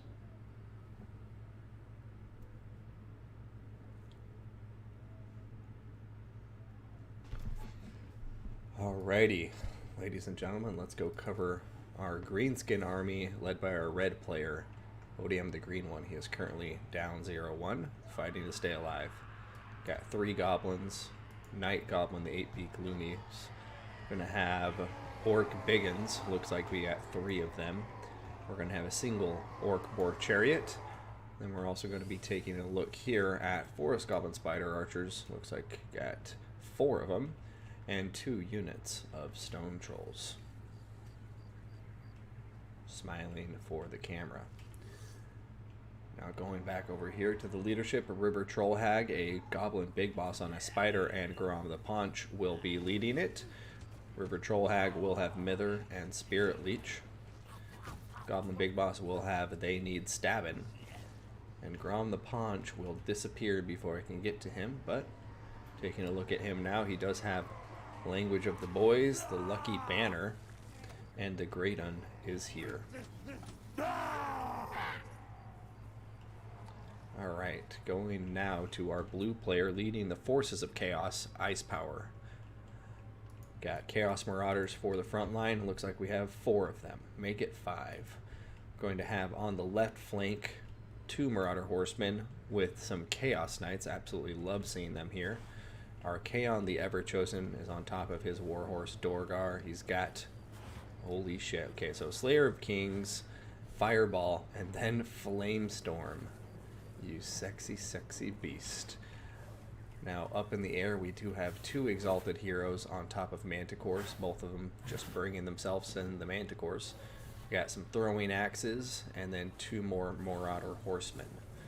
We have 2 Warhounds with Poison, and then we're going to be seeing the Mirror Guard Regiment of Renown Chaos Warriors down here in the center. Interesting build, no doubt about it. I like it. May even say I love it. And we'll see how it does here against this Greenskin army.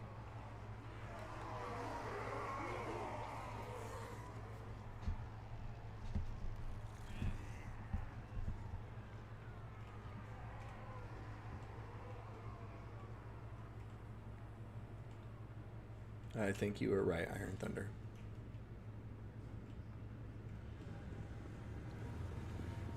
Alright, here it goes. Forces of Chaos pushing out against the Greenskins. Forest Goblin Spider Riders pushing out. Looks like they're just going to be getting off some early shots into the Marauder Horsemen, trying to dodge some of the incoming javelins.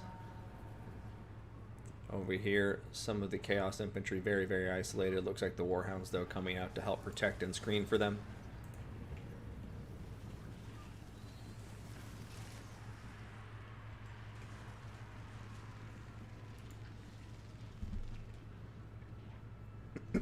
Greenskins doing a good job with their skirmishers so far. You can see they're refusing the right flank engagement, just continuing to kind of pivot, and it looks like they're taking the high ground, or at least trying to stay on the high ground. Over here, they are winning the skirmish engagement. Looks like the Chaos Manticores are coming in to fight these goblins. Greenskins aren't going to be taking the bait, though. They are going to just be retreating as quick as they can. The goblins, though, look like they're going to be a sacrifice to the forces of chaos. Gork and Mork will see them later, but Biggin's now coming in as the goblins start to terror rout, but the forces of chaos are going to quickly retreat before any significant engagement can happen. So they're just going to pick up a nice little win there, removing one of the pawns from the Greenskin army, or at least a lot of its health. Over here, Grom the Punch and the Orc Boar Chariots coming out to hit the Chaos Marauders and the Mirror Guard by the looks of it, and they're doing a lot of damage. So Greenskin so far doing some really good damage, basically getting revenge for that infantry unit they lost by doing a lot of damage to much more expensive forces from the Chaos player. Spirit Leech going down on top of the Chaos Knights here, doing some good damage. I'm not sure why it was overcast. I did see that it was overcast unless I'm mistaken, and it doesn't look like the extended cast range was needed there. Alright, some terror routes kicking in. Goblin Big Boss in combat here with the Stone Trolls, but he's all by himself, and Archaon the Everchosen has the Slayer of Kings popped, and if he, gets some good hits there, like one hit on top of the Goblin Big Boss, he can do so much damage because his weapon strength's going to be super high, but right now, yeah, 870, so.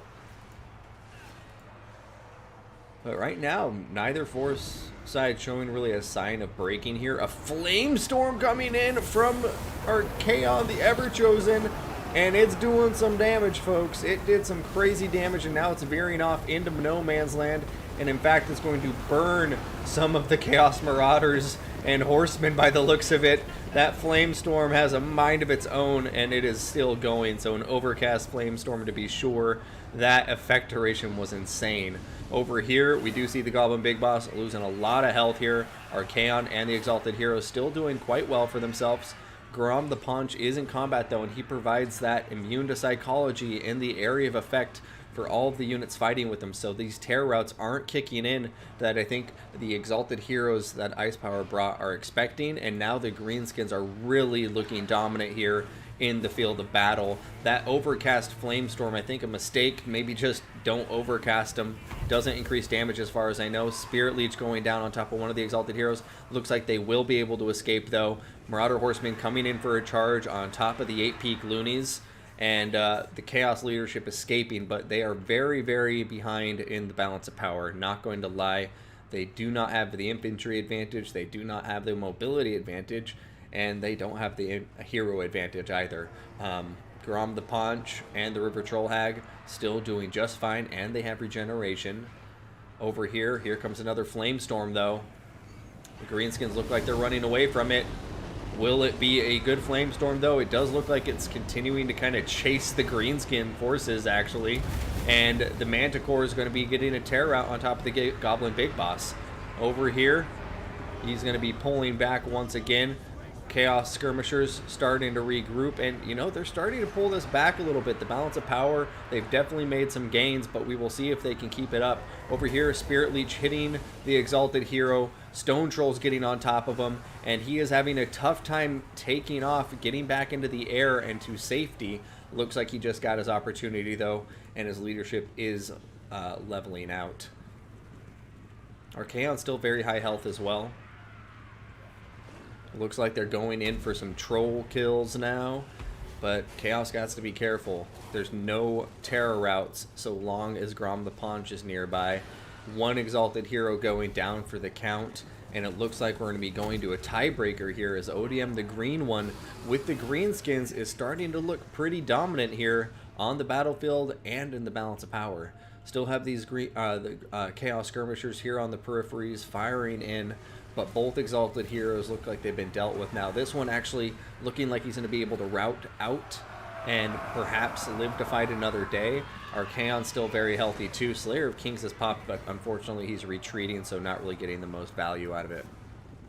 Nice hit from him. Forest Goblin Spider Rider Archers going to be going down from a nice sandwich between Archaon and the Marauder Horsemen. Over here, Orc Boys, or Biggins, trying to chase him down, but not having much luck. Right now, Archaon getting a Spirit Leech, I think for the first time in the game. But Goblin Big Boss making a weird decision, and a weird decision in return from Archaon. Just charge in and hit him. Do not waste magic when the hero lord, like that, the enemy lord is within range of you just to go hit him on the charge. That was a strange decision.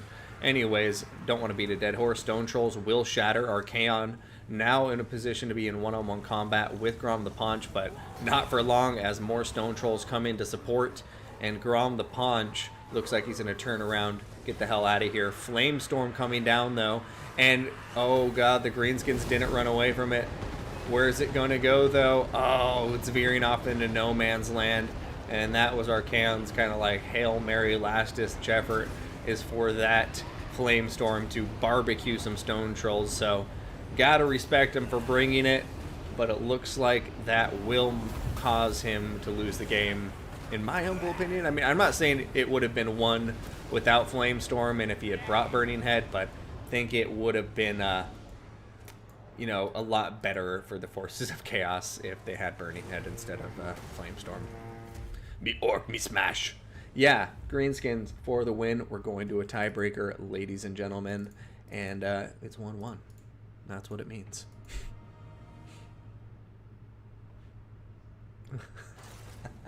Iron Thunder. Flamestorm shows up, kills everything on both sides, refuses to elaborate, and leaves. Just like David Lynch. Good job, Flamestorm. You did great. Piercing Bolts. Yeah, actually, Piercing Bolts I like a lot more than Flamestorm, too. Anything that doesn't require, you know, relying on a random direction vortex spell to go in a good direction.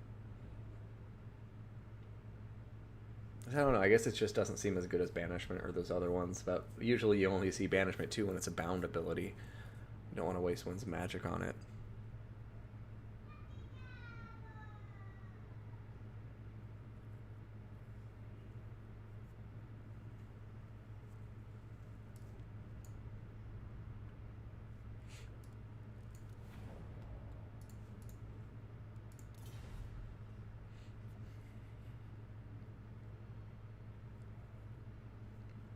Alright, so Eshin is the map.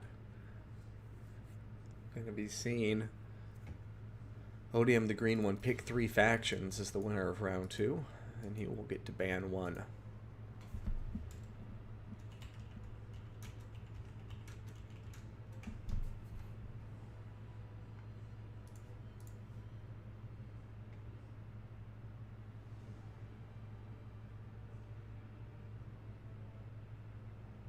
Nope, I lied.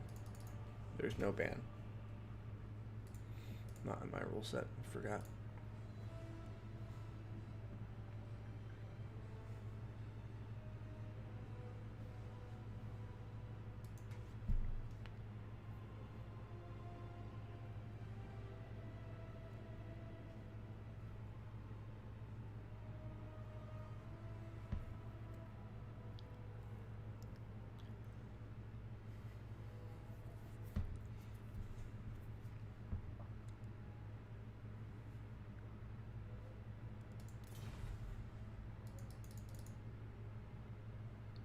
High Elves, Beastmen, and Lizardmen for the triple pick.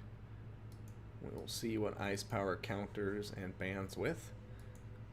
And then Green One will get to pick from one of his 2 remaining factions.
I feel like we could see a Beastman ban Beastman here.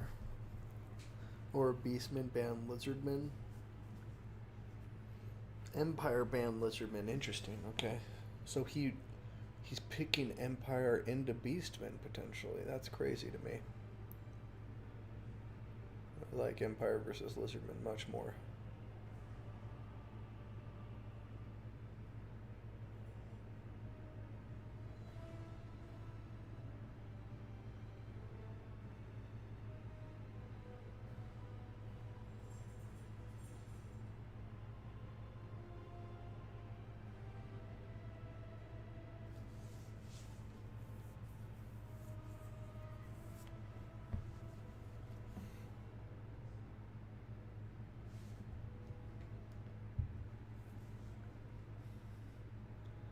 Yeah, alright. So Beastman is the counter pick.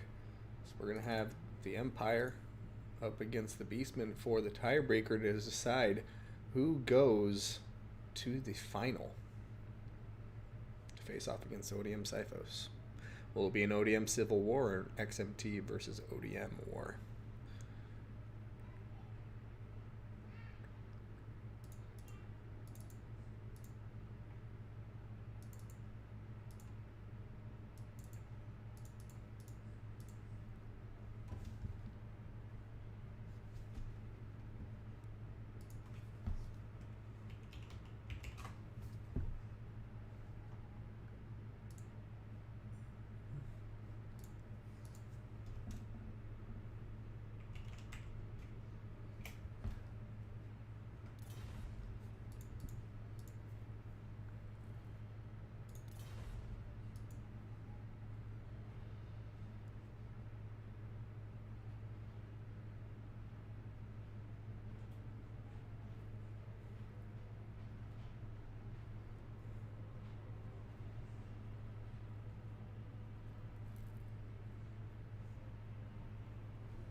Ice Power has readied up.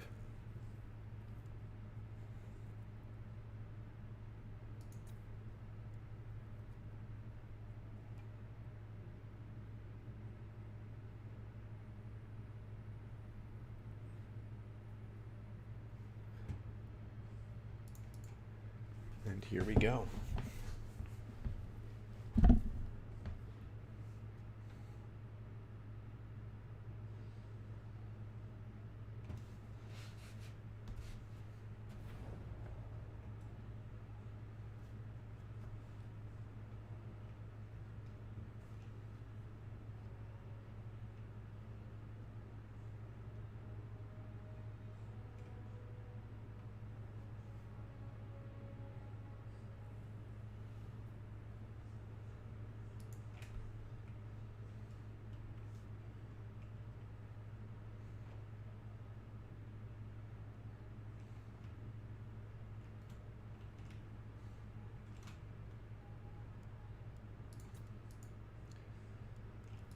Alrighty, starting with our blue player, we have XMT Ice Power with the Forces of the Empire.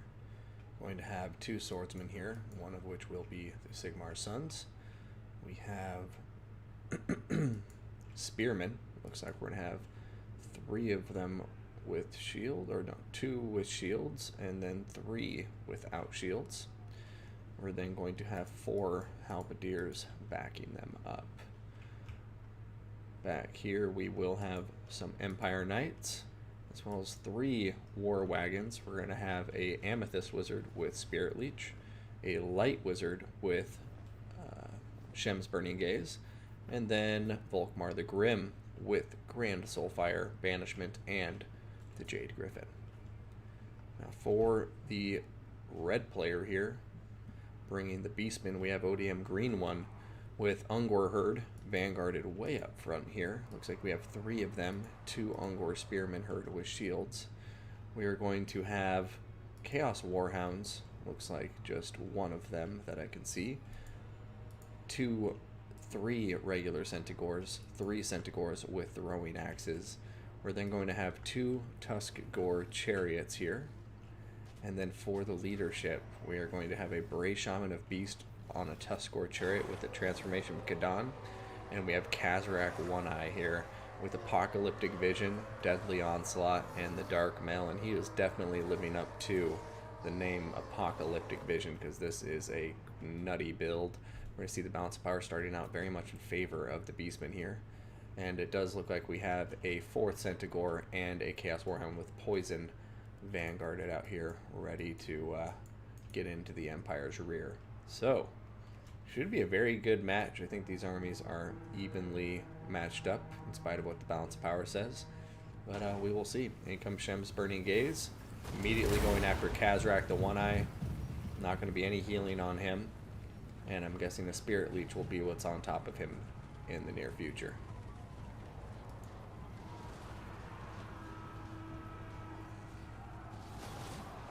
Alright, Volkmar the Grim and the Empire Knights counter-charging the Tusk Gore Chariots. A nice counter-charge from the Empire there, to be sure. Sigmar's Sons getting swarmed by the Centaurs and Beastmen Infantry. War Wagons just trying to stay protected as more and more Empire State troops flood into the front lines to stem the tide of the Beastmen. Banishment coming in to a nice big pocket of Beastmen forces. Centaurs disappearing from the map in very quick, short order. Ungor Spearman Herd taking a lot of damage as well. That was a very well-placed banishment. Over here, though, the Beastmen are starting to make headway. You see some cracks appearing in the Empire defenses as these Spearmen on the Empire left flank are getting routed. Halberds unable to pin the Tusk Gore Chariots in place, and the Tusk Gore Chariots are running around wreaking havoc. The War Wagons, though, a nice pick. You can see their mass and their decent armor here really preventing a lot of damage and, not able to be knocked around. They just keep on shooting no matter what. Tusk Gore Chariots and a Manticore Summon on top of them, though. Empire Knights getting a nice flank charge on top of the Warhounds and Centaurs, dishing out a lot of damage, and there's Halberds on the other side.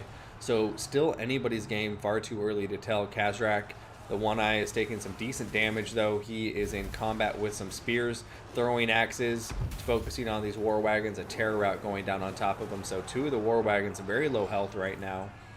One of them still top fighting condition.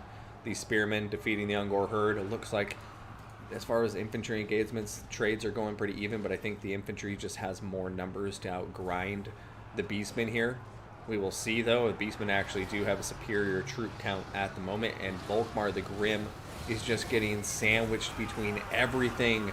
Manticore summons, Kazrak One Eye, the Beret Shaman on his Tusk Gore Chariot, but he has been able to slip through the Halberds.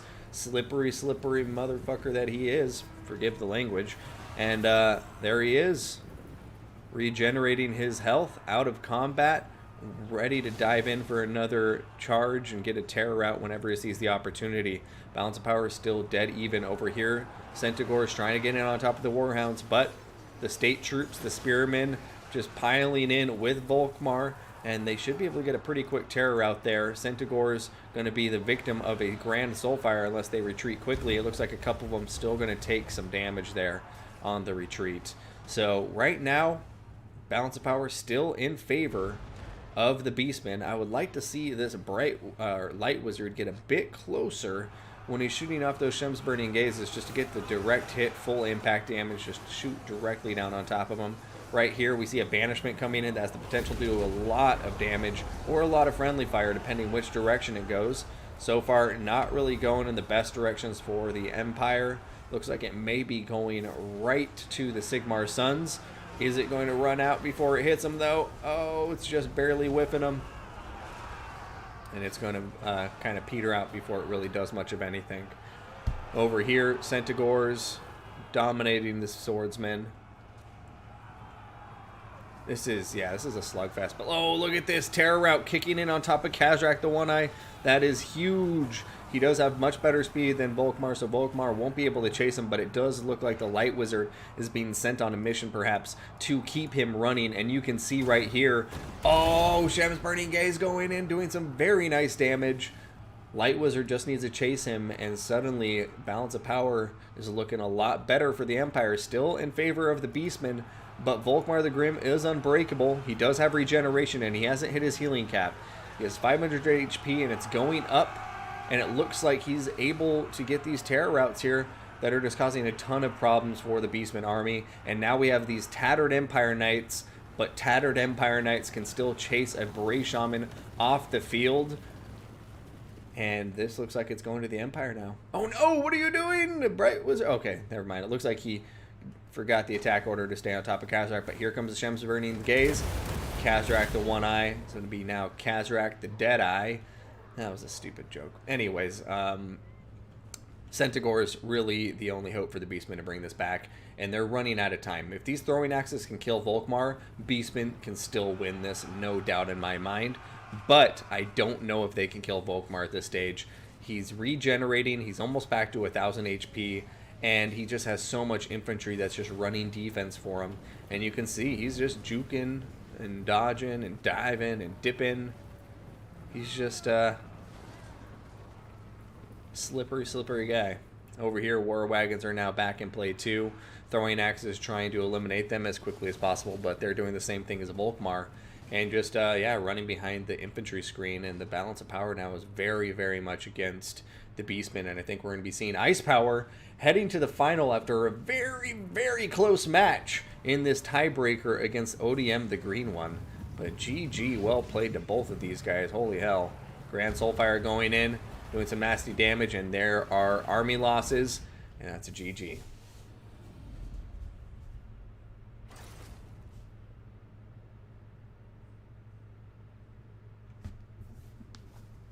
Yeah, he needed to finish off Volkmar.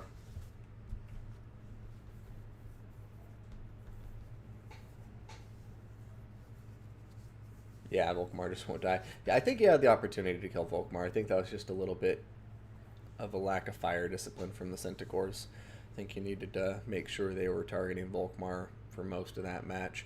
You got so much damage there in that initial blob engagement where Kazrak and everybody just came in, and it looked like he was about to just win it right then and there.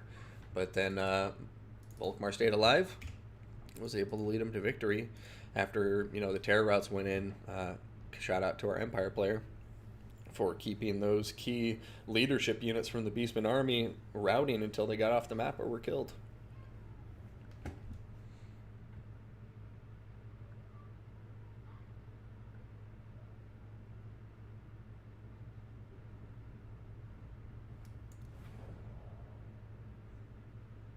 Alright, so GG, well played to both of these guys.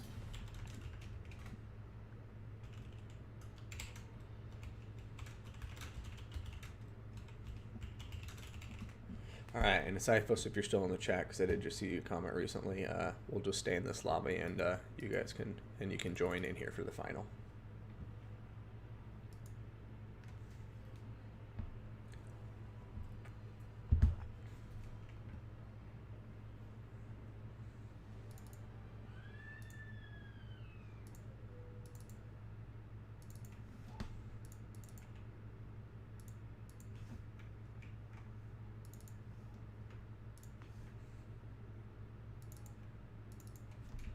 So another ODM clan rep coming in here to see if he can defeat XMT Ice Power after Ice Power just dispatched his clanmate, the green one, in a 2-1 victory.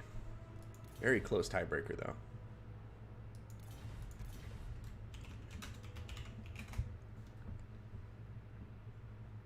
Alright, and before they get started, I'm going to go take a bio break.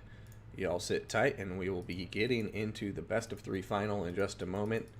It's all decided here, folks. Probably going to be over within the next hour to 90 minutes max.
My game crashed. Crap.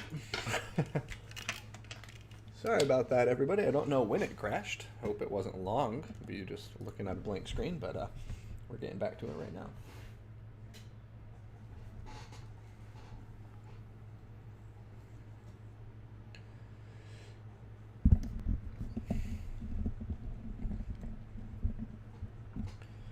Depending on the loadout, but if he brings Dark Mail, then I think Kazrak's probably close to Torok's price.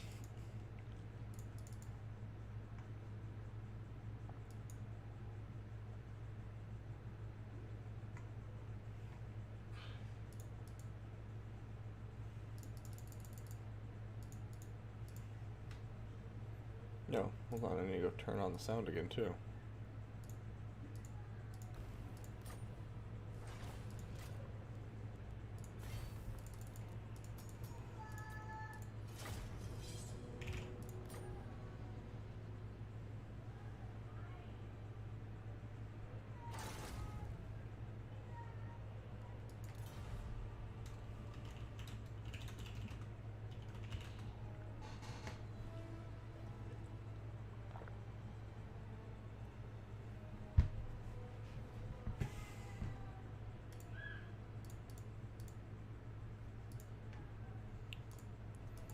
Hey, Grayest Wolf, resubscribe for 15 months. Maybe I can sneak by a sub while you're on break. Well, you did, but not successfully. Here I am. Oh, actually, I caught it an hour late, but big thank you, Grayest Wolf, for that subscription. So Pink Pony Night resubbed, and that's 20 months in a row of resubs. Grayest Wolf, 15th months in a row of resubs. So thank you guys very much for subscribing today. And Tim Calavera, thank you for the follow.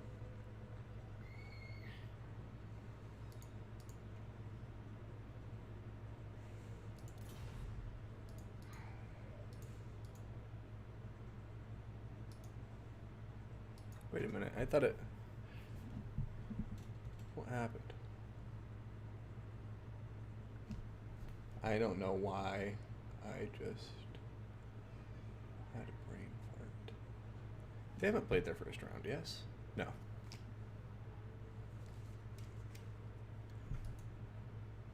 So Dark Elves for Ice Power.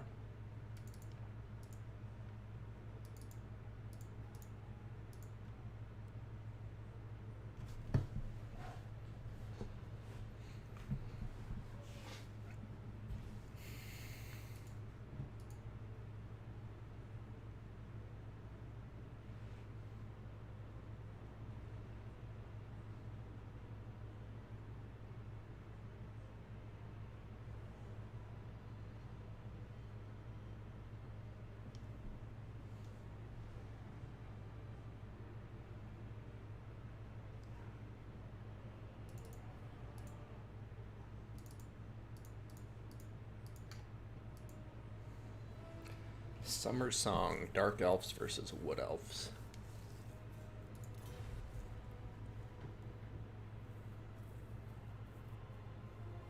Sifos, a well-known Wood Elf boss.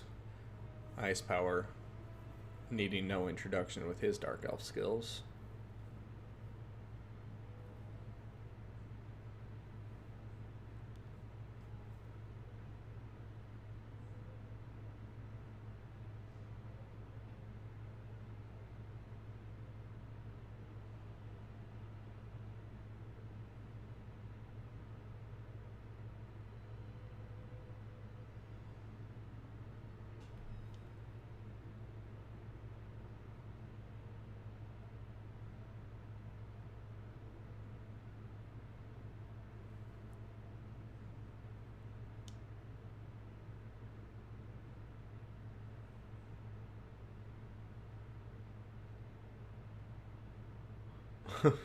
Odium Shidoku, leader of the clan in here, giving some support. Go, go, go, go, Sifos.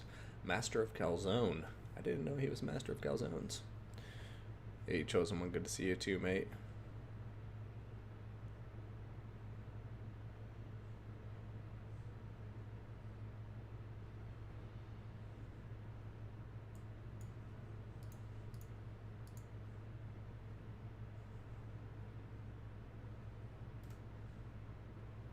master of eating calzones.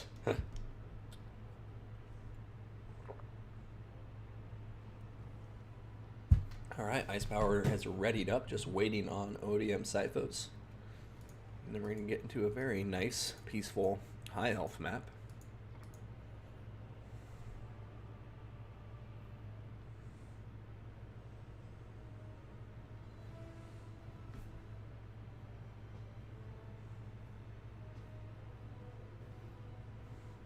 He like Horserick versus Empire for his Wa.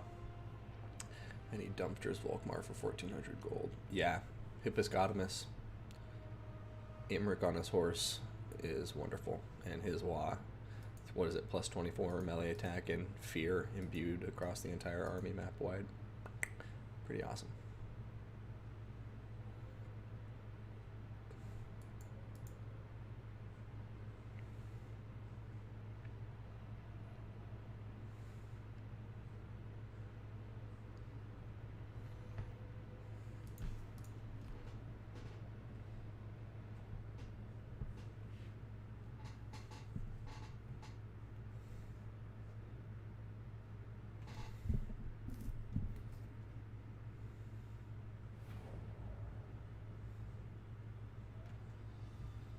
Here we are, loading up Lickety Split. We are going to start with the Dark Elves here, led by Ice Power Total War. Going to have 3 repeater crossbows, as well as 4 Dark Riders with shields. Going to have 5 Dread Spears, if I counted correct before they all started getting deployed. Yep, looks like it. 5 Dread Spears and 3 Bleak Swords for the front line. And then we're going to have a single unit of Cold One Knights for that heavy cavalry. 2 K-Knight Assassins, 1 with Assassin's Trophy, both of them with Web of Shadows. A single Manticore. And then we have Malekith on foot. He is going to be bringing Soul Stealer. Nothing else. Now that is going to round out the Dark Elf army. And for the Wood Elves, let's take a look at what Syphos has brought. Now, Wood Elf front line will consist of 1, 2, 3, 4 Dryads. He's also going to have 3 Way Watchers in this army. Extremely elite missile units. These guys can, you know, fire while remaining hidden, and they just do boo-hoo damage when they focus fire something. Going to have 3 Wild Riders with shields, one of which will be the Wild Hunters of Kurnos. And looks like that pretty much is rounding out the army. And for the leadership here, after I get a quick peek at these beautiful, beautiful Wild Riders, we're going to have a Branch Wraith down on the ground, Earthblood, and Melkos Mystifying Miasma going to be on top of it. And then up in the air, we are going to be looking at the Sisters of Twilight riding their eagle into battle. They're going to have the Eagle Quiver, Conjoined Destiny for that huge boost to their HP after a charge-up period. And then we have Gwendolor's Vantage. So, active if no presence in ability range, 70 meter ability range, and so long as that condition is met, they get plus 10 reload skill and 5% to armor piercing and base missile damage. So, that's going to be it. And the Sisters of Twilight should have a good time against the Manticore. So, we'll see. But obviously, it's all going to depend on where the engagements are chosen, because the K-Knight Assassins and the 3 repeater crossbows are nothing to scoff at. So, see what happens here. Very small elite Wood Elf build, though, to be sure. 572 versus 1075, so almost outnumbered 2 to 1.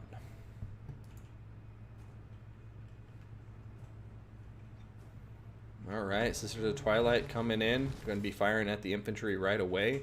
Definitely like to see them get shots going parallel with the infantry they're targeting. Just gets a lot more damage done that way. But also, if they're close enough, they can get some good damage done. But definitely want to see them start shifting that fire here. K-Knight Assassins look like they're in position to be firing right now. Sisters of Twilight just going to be baiting out fire from the repeater crossbows. Ooh, Weight Watchers adding in a single volley there on top of one of the K-Knight Assassins.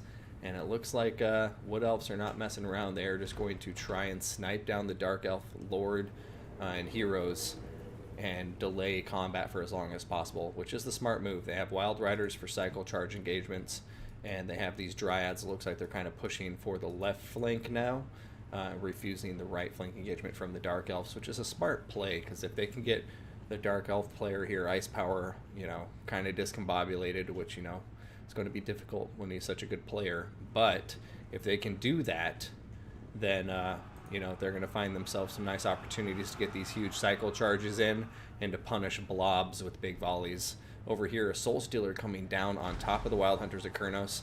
A bit premature in my opinion. Oh, but it hit the Sisters of Twilight too, so I lied. Sisters of Twilight got caught in it, so it's actually going to be pretty valuable. Branch Wraiths do have that Earth Blood. Does have the Earth Blood though, so we'll see if he can use it. Meanwhile, Sisters of Twilight have taken some serious damage. I would get the hell out of here. If they get Web of Shadowed with the speed debuff, and then you have Bolt Assassins shooting at them, the repeater crossbows come in or anything like that, it'll be very bad news. Over here, Wood Elves continuing to refuse the engagements. They do have the lead in the balance of power now. They've dished out some good damage so far. Right now, Sisters of Twilight do appear to be on fire at will. Otherwise, I don't know why he just shot the Bleak Swords. He does want to just finish off at least one of these K-Knight Assassins as quickly as possible. Preferably this one, I guess, but this one's lower health, so it looks like he's going to be focusing on that, a decision I do agree with. Eliminate the weaker of the two first. Right now, Way Watcher's being used beautifully. They are just punishing these Dark Riders or any other valuable Dark Elf unit if they try to close the gap. We do see the Wild Riders turning around once again for another big charge into the Dark Elf front line, and I think the Dark Elves are getting a bit too split up here. It looks like their cavalry has been given the order to push up, but it has given the opportunity for the Wood Elves to come out and get another nice cycle charge. But their Dryads need to, keep running if they want to stay on top here. Right now, one of the K-Knight Assassins about to die, I think. The other one very low on health too. And Wood Elves starting to take a pretty commanding lead in the balance of power, but do want to see them running this way. They're getting corralled into the white line right now. And if they get cornered, they're going to be in trouble. Over here, one of the Dryads does look like it's committed to combat. Over here, Melkos Mystifying Miasma hitting the Dark Riders as well. Wild Riders coming in, hitting there. Soul Stealer coming in, though, and it's going to catch a few units from the Wood Elves. Looks like some Dryads, the Wild Hunters of Kurnos, and the Branch Wraith all getting caught up in it. And over here, though, we're going to be seeing that the Sisters of Twilight not looking the strongest right now, but got to remember they have that conjoined destiny, so as long as they stay alive long enough for that to charge up and activate once they go below 20% HP, they'll be right as rain, and the balance power will go even further against Dark Elves. But right here, looks like the Dark Elves making a push. We have Dryads being sent in to plug the hole as the Wild Hunters of Kurnos and the Way Watchers try to extract themselves from that engagement. And now the Wood Elves, they need to be so careful. They are getting cornered and pushed up against the white line. They need to escape, and they just haven't committed to a direction yet. And now you can see that the Dark Elves have almost, completely cut off their avenue of escape from that direction. It looks like the Wild Riders are going to be trying to pull around this way to see if they can't get back into this fight. Wild Hunters of Kurnos going to be taking a lot of damage. Looks like they may be going down for the count. They are routing, and pretty much anything that routes for the Wood Elves right now is going to go right off the map. So at the moment, Sipho's with the balance of power, but in a very precarious situation, because if he gets routed here, it's over. There's nowhere to go. And now the Dark Elves pushing in, trying to close off the other avenue of escape, and it looks like they may be able to do so. Wild Hunters could get a counter charge off. We will see if they do so. Looks like they're going to. Right here, Repeater Crossbow is going to be continuing to focus fire them, though. The shields on the Wild Riders are helping a lot, though, as they are silver shields. Going to give them a lot of missile block chance. Over here, Manticore in combat with some Waystalkers and the Wild Riders with shields.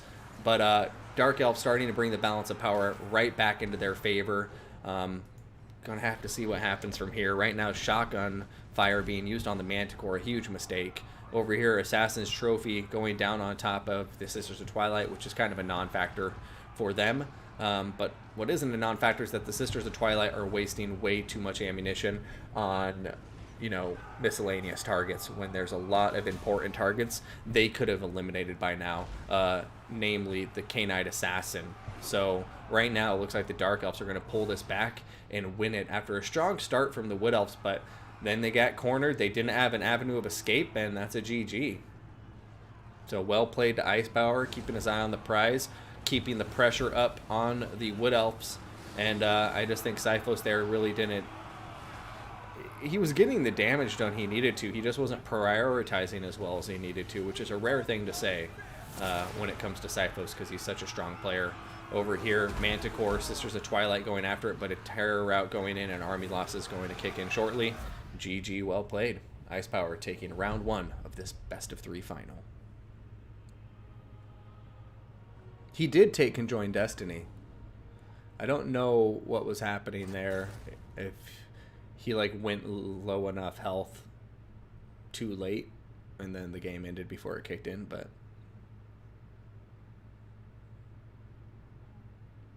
yeah, net of a Mintalk would have been nice. Oh, net's bugged at the moment. Yeah, actually I do see that happening a lot.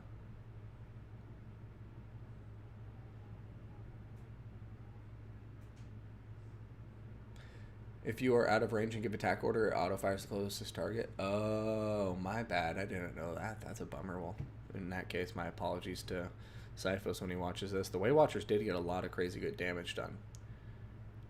It just, yeah, seems like a lot of shots from the Sisters of Twilight in particular just weren't making the mark or hitting the right targets. K-Knight Assassins were almost dead. One of them did die, I think.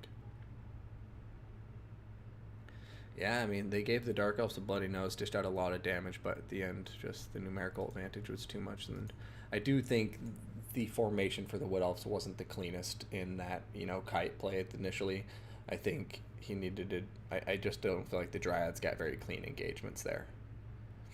But, live and you learn. We'll see what happens in round 2 here. Let's update the scoreboard, throw up the blocker, and now Ice Power is on match point.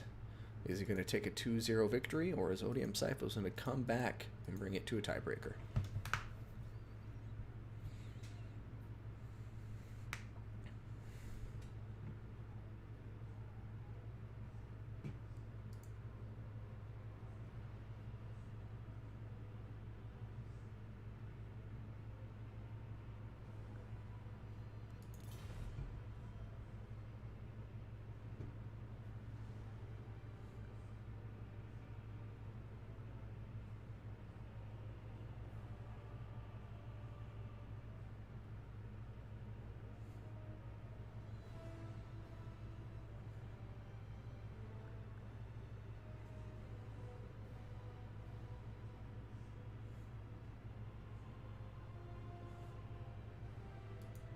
Stacks Glade Guard Strike, a thing, yeah. Probably a pretty good way to go against the Dark Elves. It's more melee focused.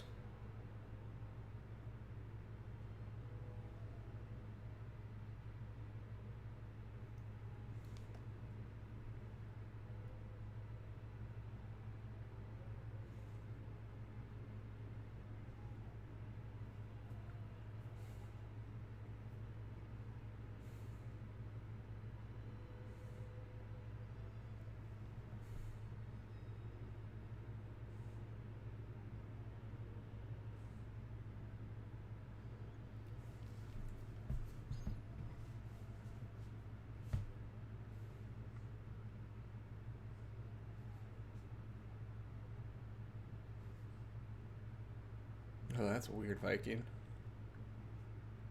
Oh, man. I'm looking forward to Warhammer 3, but I'm also not looking forward to the buggy mess that I think the multiplayer scene may be at first.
Alright, we got Beastmen versus Chaos. Ice Power bringing the Warriors of Chaos against Syphos' Beastmen.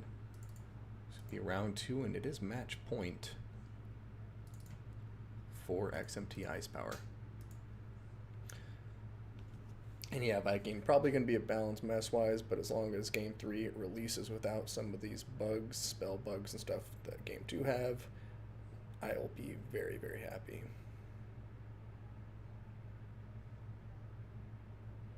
You understand the multiplayers and their focus, and so balance-wise there, that will have to get sorted out in the long run, but I also am not too worried about it. The community's pretty good at figuring that out, too.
I like Nurgle Landscape and Viking, you bastard. Chosen one, I got you. Axe Legolas, good to see you, man. Shown that the target bug for magic missiles and breaths isn't fixed in Warhammer 3 yet, so it's most likely the other bugs are still in. Damn. Still got a couple months, so fingers crossed, right?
Alright, Syphos has readied up, just waiting on Ice Power now. Beastman favored, but a pretty even matchup, I would say. Karek ungores the map, nice big open map that will benefit both factions. Not too much forest for the Beastmen to work with, but that usually isn't a battle determiner anyways.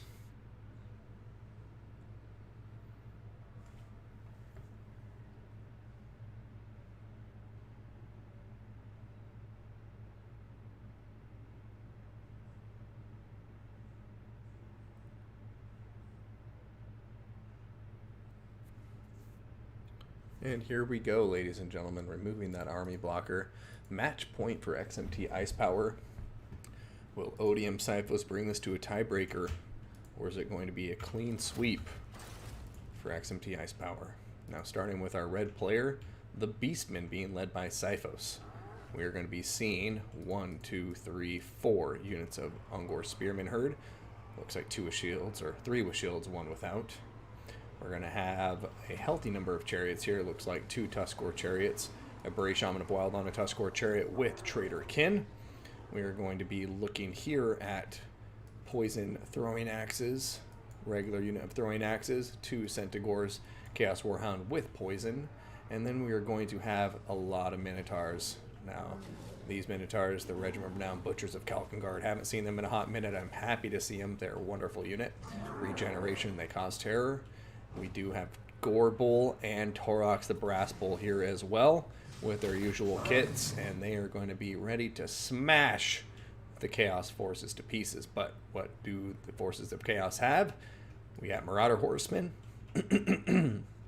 4 of them. We're also going to be seeing a front line of Chaos Marauders. We got 2 Chaos Warriors with halberds. We're also going to be looking at 2 Marauder Horsemasters, 2 Feral Manticores up in the air, 2 Exalted Heroes, both down on top of their horses, naked as can be, and our Kaon the Everchosen with the Slayer of Kings, Flaming Burning Head, Cascading Fire Cloak, and Fireball. It also has that Kindle Flame. Now,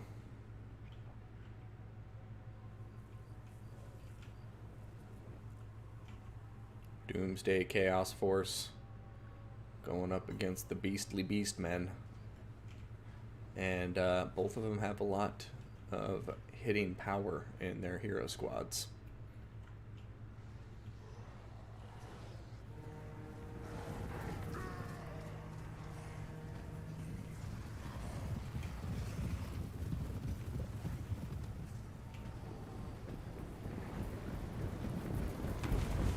Fireball going into the Tuskor chariots already.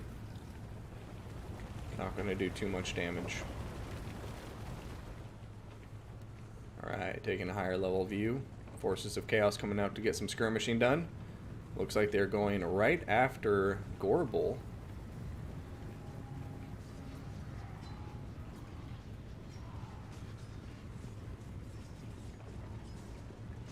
And the Forces of Chaos are going to be pulling back.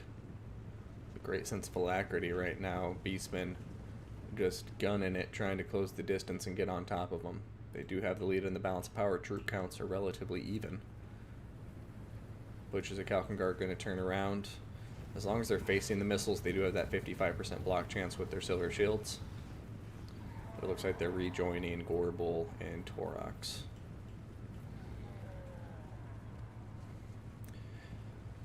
Alright, looks like Chaos is now engaging, trying to rush in for a right flank engagement. Beastmen are trying to turn and run away from it.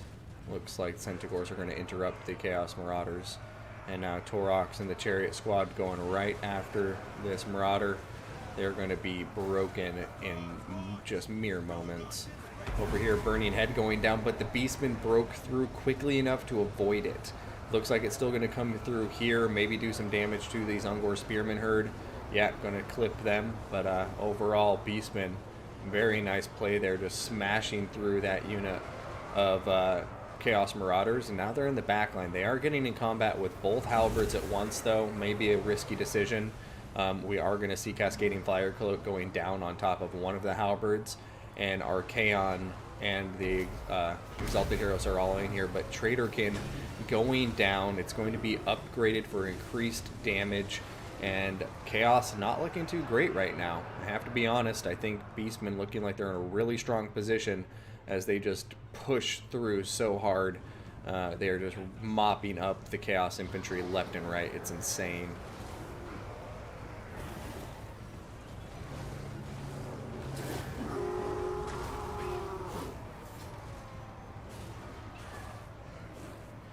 Both Manticores, all Exalted Heroes. Archaon, everything's in here. Gorbull has taken some damage. The infantry is in favor of the Beastmen, though. And as we so often see, that's the determining factor. But here comes a Burning Head, and it's going to go right through the Beastmen blob and do a ton of damage. Debuff leadership as well. But will it be enough? Right now, Beastmen looking pretty dominant. Archaon, the Ever-Chosen, in a very strong position, but Terror is kicking in on top of the chariots and the infantry. Manticores getting their attack animations coming around. Chaos starting to stabilize, and now the Chaos Warriors with halberds have gotten back into the engagement, and suddenly this is looking a lot more even, but there goes a Terror out on top of this Exalted Hero. Archaon trying to get on top of Torox and do some damage. Looks like Gorbel did go down for the count right there. So now it's going to just be Archaon Exalted Hero versus Torox, and Archaon's going to run away. He's not liking the odds here with the Minotaurs in the mix as well. He's going to be retreating back to the rest of his forces, trying to rally them, it looks like. But Beastmen still looking really strong. Fireball coming through here, hitting into the chariots. Over here, we see Butchers of Kalkengard and Torox staying on top of this poor Exalted Hero. He's having a hard time getting out of there. One more big hit and he's routing for sure. The Terror from the Butchers of Kalkengard really being an important tool here for the Forces of Chaos. Or sorry, for the, well, I guess they're technically Forces of Chaos, but for the Beastmen, not Chaos Undivided.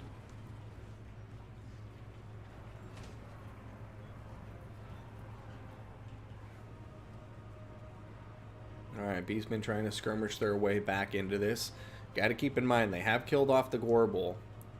And even though the Exalted Hero and Archaon are both pretty damaged, if they can get a 2-on-1 engagement against Torox while the Slayer of Kings is active, they can kill him.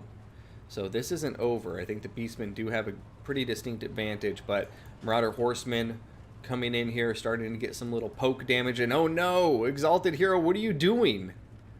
Oh, he just got caught out for no good reason, and I think that's going to seal the deal. I know, yeah, Exalted Hero's going to go down. Archaon's trying to run away now. Desperately, a Traitorkin may go down on top of him just to slow him down. I wouldn't be surprised. Yeah, Exalted Hero, though, just going down for no reason there. There was no reason for him to get caught out, and I think that's going to just pretty much kill the chances. Over here, Traitorkin going down. Butchers of Kalkengard still getting focused by the Javelins, though. Archaon's still alive. Another Exalted Hero coming back now. If there's enough Javelins, I guess it's still possible. We'll see what happens. Fireball coming in here. Oh, it misses the Brave Shaman of Wild. He must be breathing a big sigh of relief. Over here, Butchers of Kalkengard using that missile block chance. They do have regeneration, and they still have 10 models.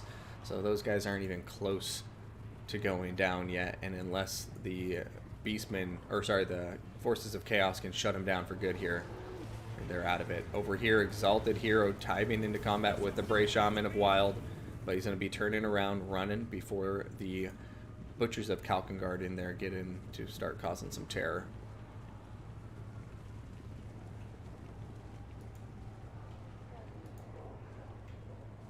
Alright, Marauder Horsemen retreating. Marauder Horsemasters over here, mopping up some Beastmen on the periphery of the battlefield. Looks like Ice Power is, you know, really, really adamant about shutting it down 2-0 here. He's fighting with everything he has, trying to finish off this Beastman army. What I would love to see is Archaon turn, just countercharge the Brave Shaman. What you doing? Oh man, there was an opportunity. A mistake made just for a moment by the Beastman player, and Archaon just not capitalizing. Not sure if he just missed it or something or what happened, but that could have been a really nice pickup to prevent any more Traitorkins. Alright, now Archaon still good on health. He's not in a bad spot. He's regrouping his forces. They still have some ammunition to fulfill the attack and roll, at least on this one. They probably have like 1 volley left, 2 volleys. Yeah, 1 volley. So they do need to attack. Looks like the infantry, though, is coming out. They're just regrouping, reforming their lines, and getting everything they possibly have left here to win this fight. And it's not over. It's definitely Beastman favored in a significant way, but it is not over. I want to see if another fireball comes out here. Depending on how that lands, it could be pretty significant. So in we go. Both forces charging into combat. Butchers of Kalkengard in here. Alright, there it goes. Traitorkin coming in. Slayer of Kings is active on top of Archaon. He's getting some mad hits into Torok's the Brass Bull. Looks like some Marauder Horsemasters or Horsemen are coming in. Perhaps going to make this a one-on-one engagement for as long as possible. Cascading Fire Cloak. His stats are insane. 952 weapon strength, 78, 84 for melee attack and melee defense respectively. But Brass Body is also down on top of Torok's the Brass Bull, and it just looks like Torok's is going to be coming out on top here. He has the support from his allies nearby, and Archaon is all by his lonesome at this point, getting charged in the flank by the Bray Shaman, and that's going to be a GG. The Ever-Chosen not going to be able to win this by himself.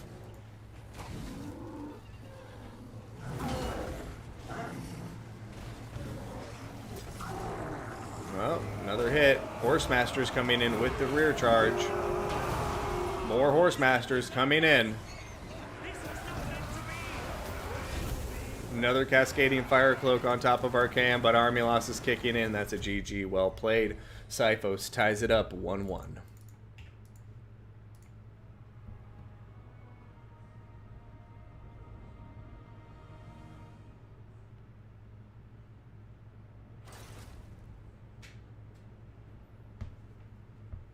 Torok's getting some good damage. Exalted Heroes. A couple micro mistakes there from highest power. Not something you see too often, but ODM Syphos really keeping up the pressure, playing a strong game. Marauder Horsemaster is getting some really good value for themselves. I do think the blob engagement was just a bit too quick. I think Chaos committed too quickly. And a couple moments there where like the Bray Shaman just needed extra attention to get killed because those Traderkins really, really hurt. So GG, well played to both of these guys. I'm really happy to see the Butchers at Kalkengard. Haven't seen them in a minute. I think they're an underutilized unit. They're pretty cool, but they are quite expensive.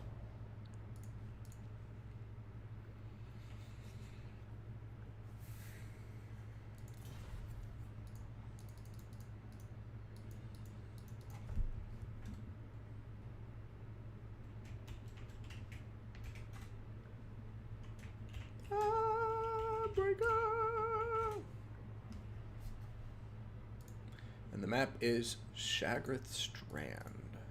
Which map is that?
Dark Elves, Vampire Counts, High Elves.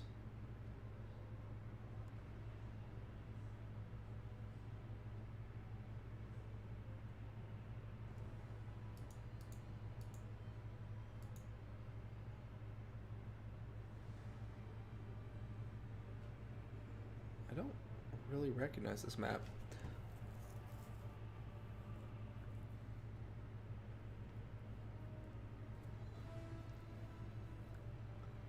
Dark Elves, High Elves, Britonia. Okay.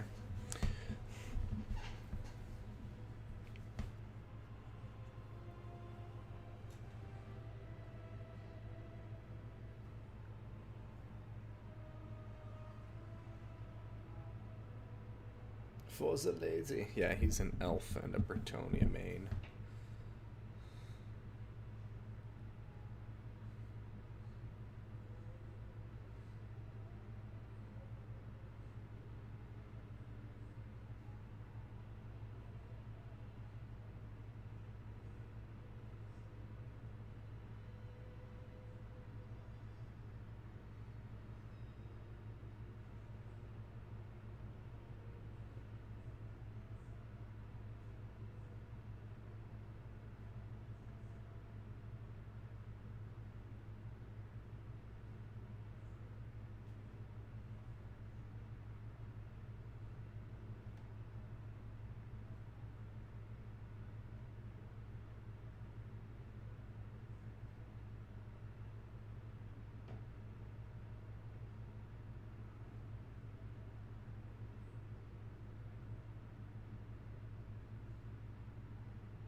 So Ice Power is used Dark Elves and the Warriors of Chaos. Syphos has used Wood Elves and Beastmen.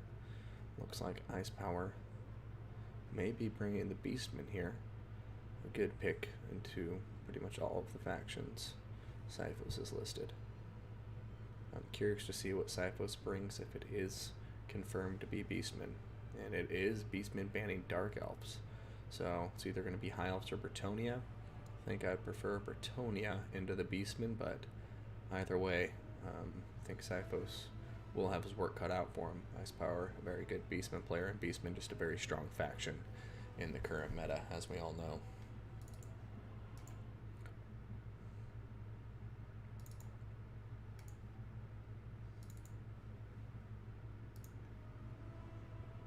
Oops, should have cut BC.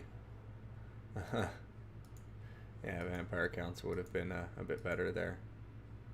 Because then he at least could have still brought Dark Elves, and I still think Beastmen are favored against Dark Elves, but Dark Elves have a much better time of it than High Elves.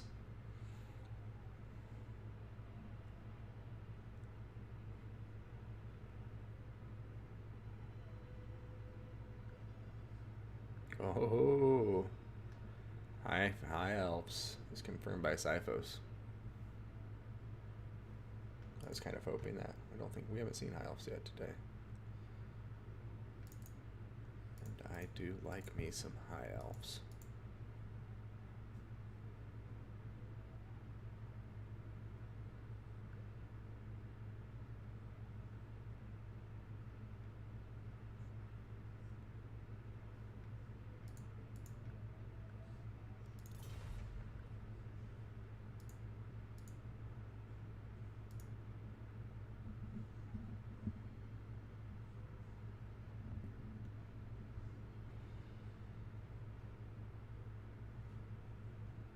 Let's see Imric.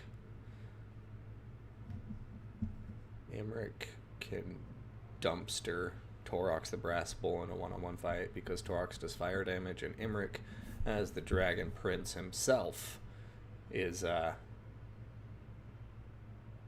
70% fire resistant. So, yeah. He is a melee lord who can definitely put Torox in his place. I don't think they will axe Legolas. If anything, CA's giving a bit more attention to it, I think. Hopefully.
Be right back, everybody.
Alright, and we are back. Sorry for the wait, but it looks like these guys are taking forever too.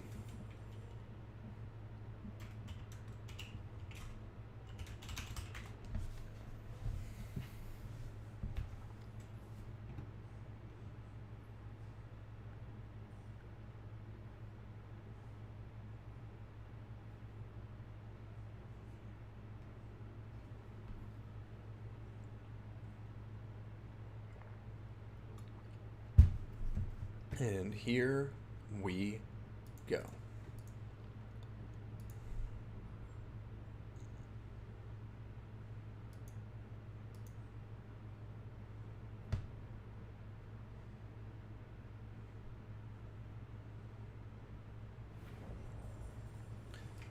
Maybe I'm just going to go to a blind pick system. See how everybody likes that. All right. Let's get to it, shall we, ladies and gentlemen? Starting with our blue player, XMT Ice Power with the Beastmen.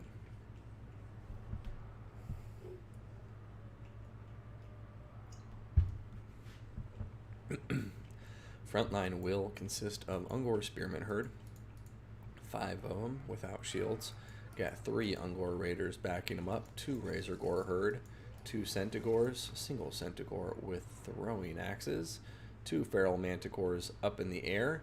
Looks like we're going to have a Bray Shaman of Wild. It's going to be bringing, I'm going to guess, Traderkin? Yep, Traderkin on top of the Tuskor Chariot. And then we also have another Bray Shaman. Thank you, Alucard, for the follow. I do appreciate it, my friend. And then we have a Bray Shaman of Death here with Spirit Leech. So that's going to round out this Beastman army on the snowy map known as Shagrath Strand. And I have to say, I'm actually pretty cool with this map. Pretty open, some forest to work with, and we'll see what happens.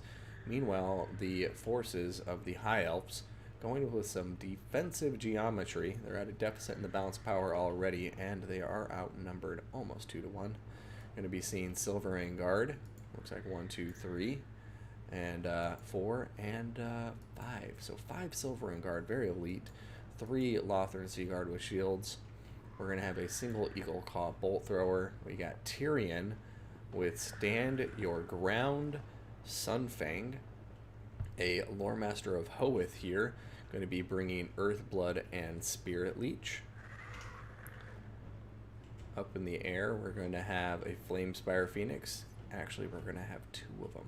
So, interesting High Elf build. I am very worried for it when it comes to Traitorkin, but we'll see what happens. Now, for the Beastman army, I already covered it. I am losing it, chat.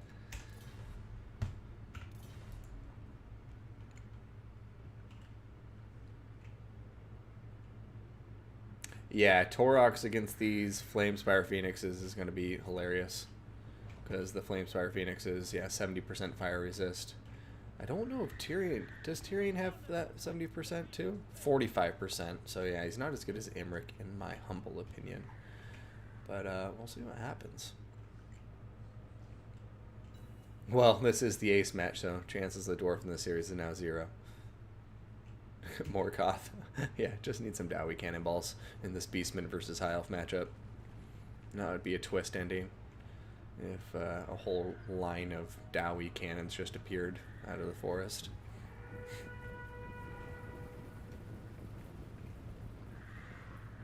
Beastmen have the tools to deal with this box. Between Traderkin, the 3 Ungor Raiders, yeah, I think they're going to be just fine. I don't see the High Elves pulling this off, but I'm hoping Sifos proves me wrong because I like to be surprised. Eagle Claw Bolt Thrower firing away. I don't know why it's not going after the Bray Shaman of Wild. Completely honest, just like this is your top priority. Bray Shaman of Wild. Bray Shaman of Wild. Just kill it. Just kill the Bray Shaman of Wild as quickly as you can. Oh god, these are going to be so ugly. Caught 1, 2, 3, 4, 5, 6 units and 1 Traderkin. Earthblood going down to counteract it. And that's actually, we'll see if that's a even-ish trade. No, it's still going to do some really good damage. Not going to affect the heroes too much, though. Archers firing away, trying to shut down the Ungor Raiders. Flamespire Phoenixes going to be in combat against Feral Manticores. Feral Manticores going down on the ground now.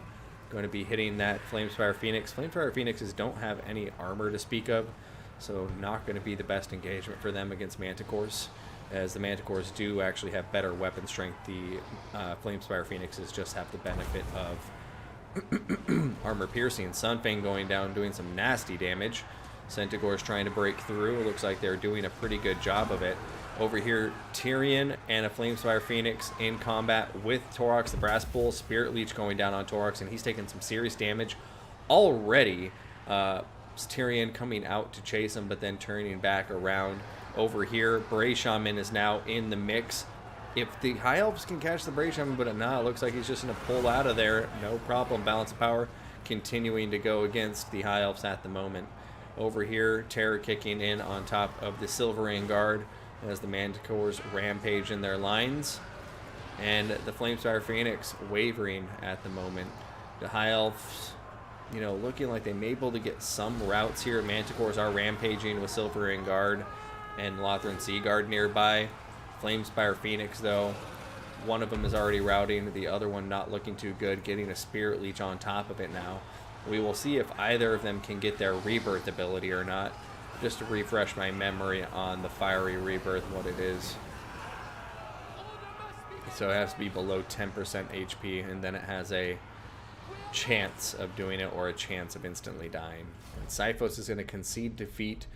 Ice Power there going to take a convincing victory with the Beastmen over the High Elves. But Syphos going out in style, as always, a man of the people.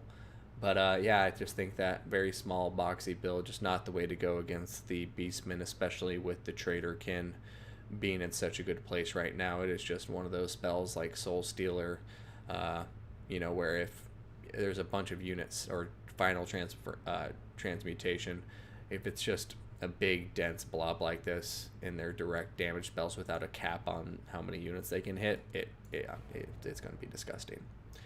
But thank you all so much for tuning in. Thank you to the players. GG, well played.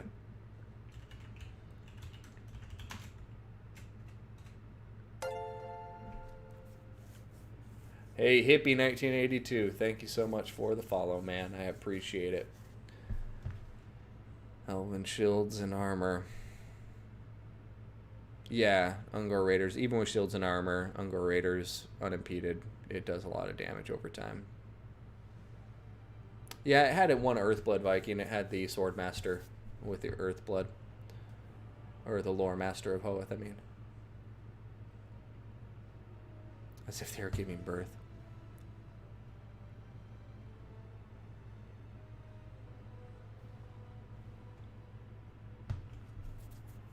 Oh yeah, they weren't the Vortex Phoenixes, the Arcane Phoenixes.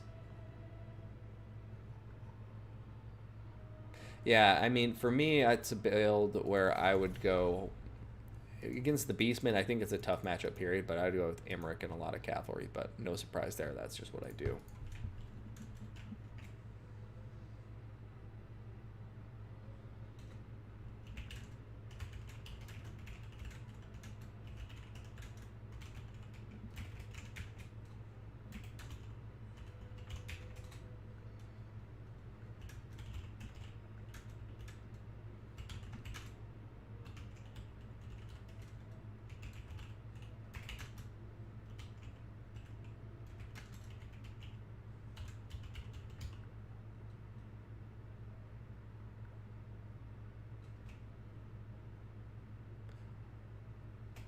Anyways.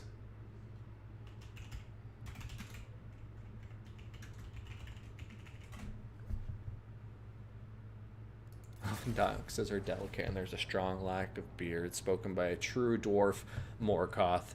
But on that note, I'm going to get out of here. Thank you all so much for tuning in. Hope you enjoyed the stream today. Big congratulations to Ice Power Total War for the victory. And a huge shout out to ODM Syphos for some very, very good games against him. We'll catch you guys next time and see you on the battlefield. My son HW signing out. Take care.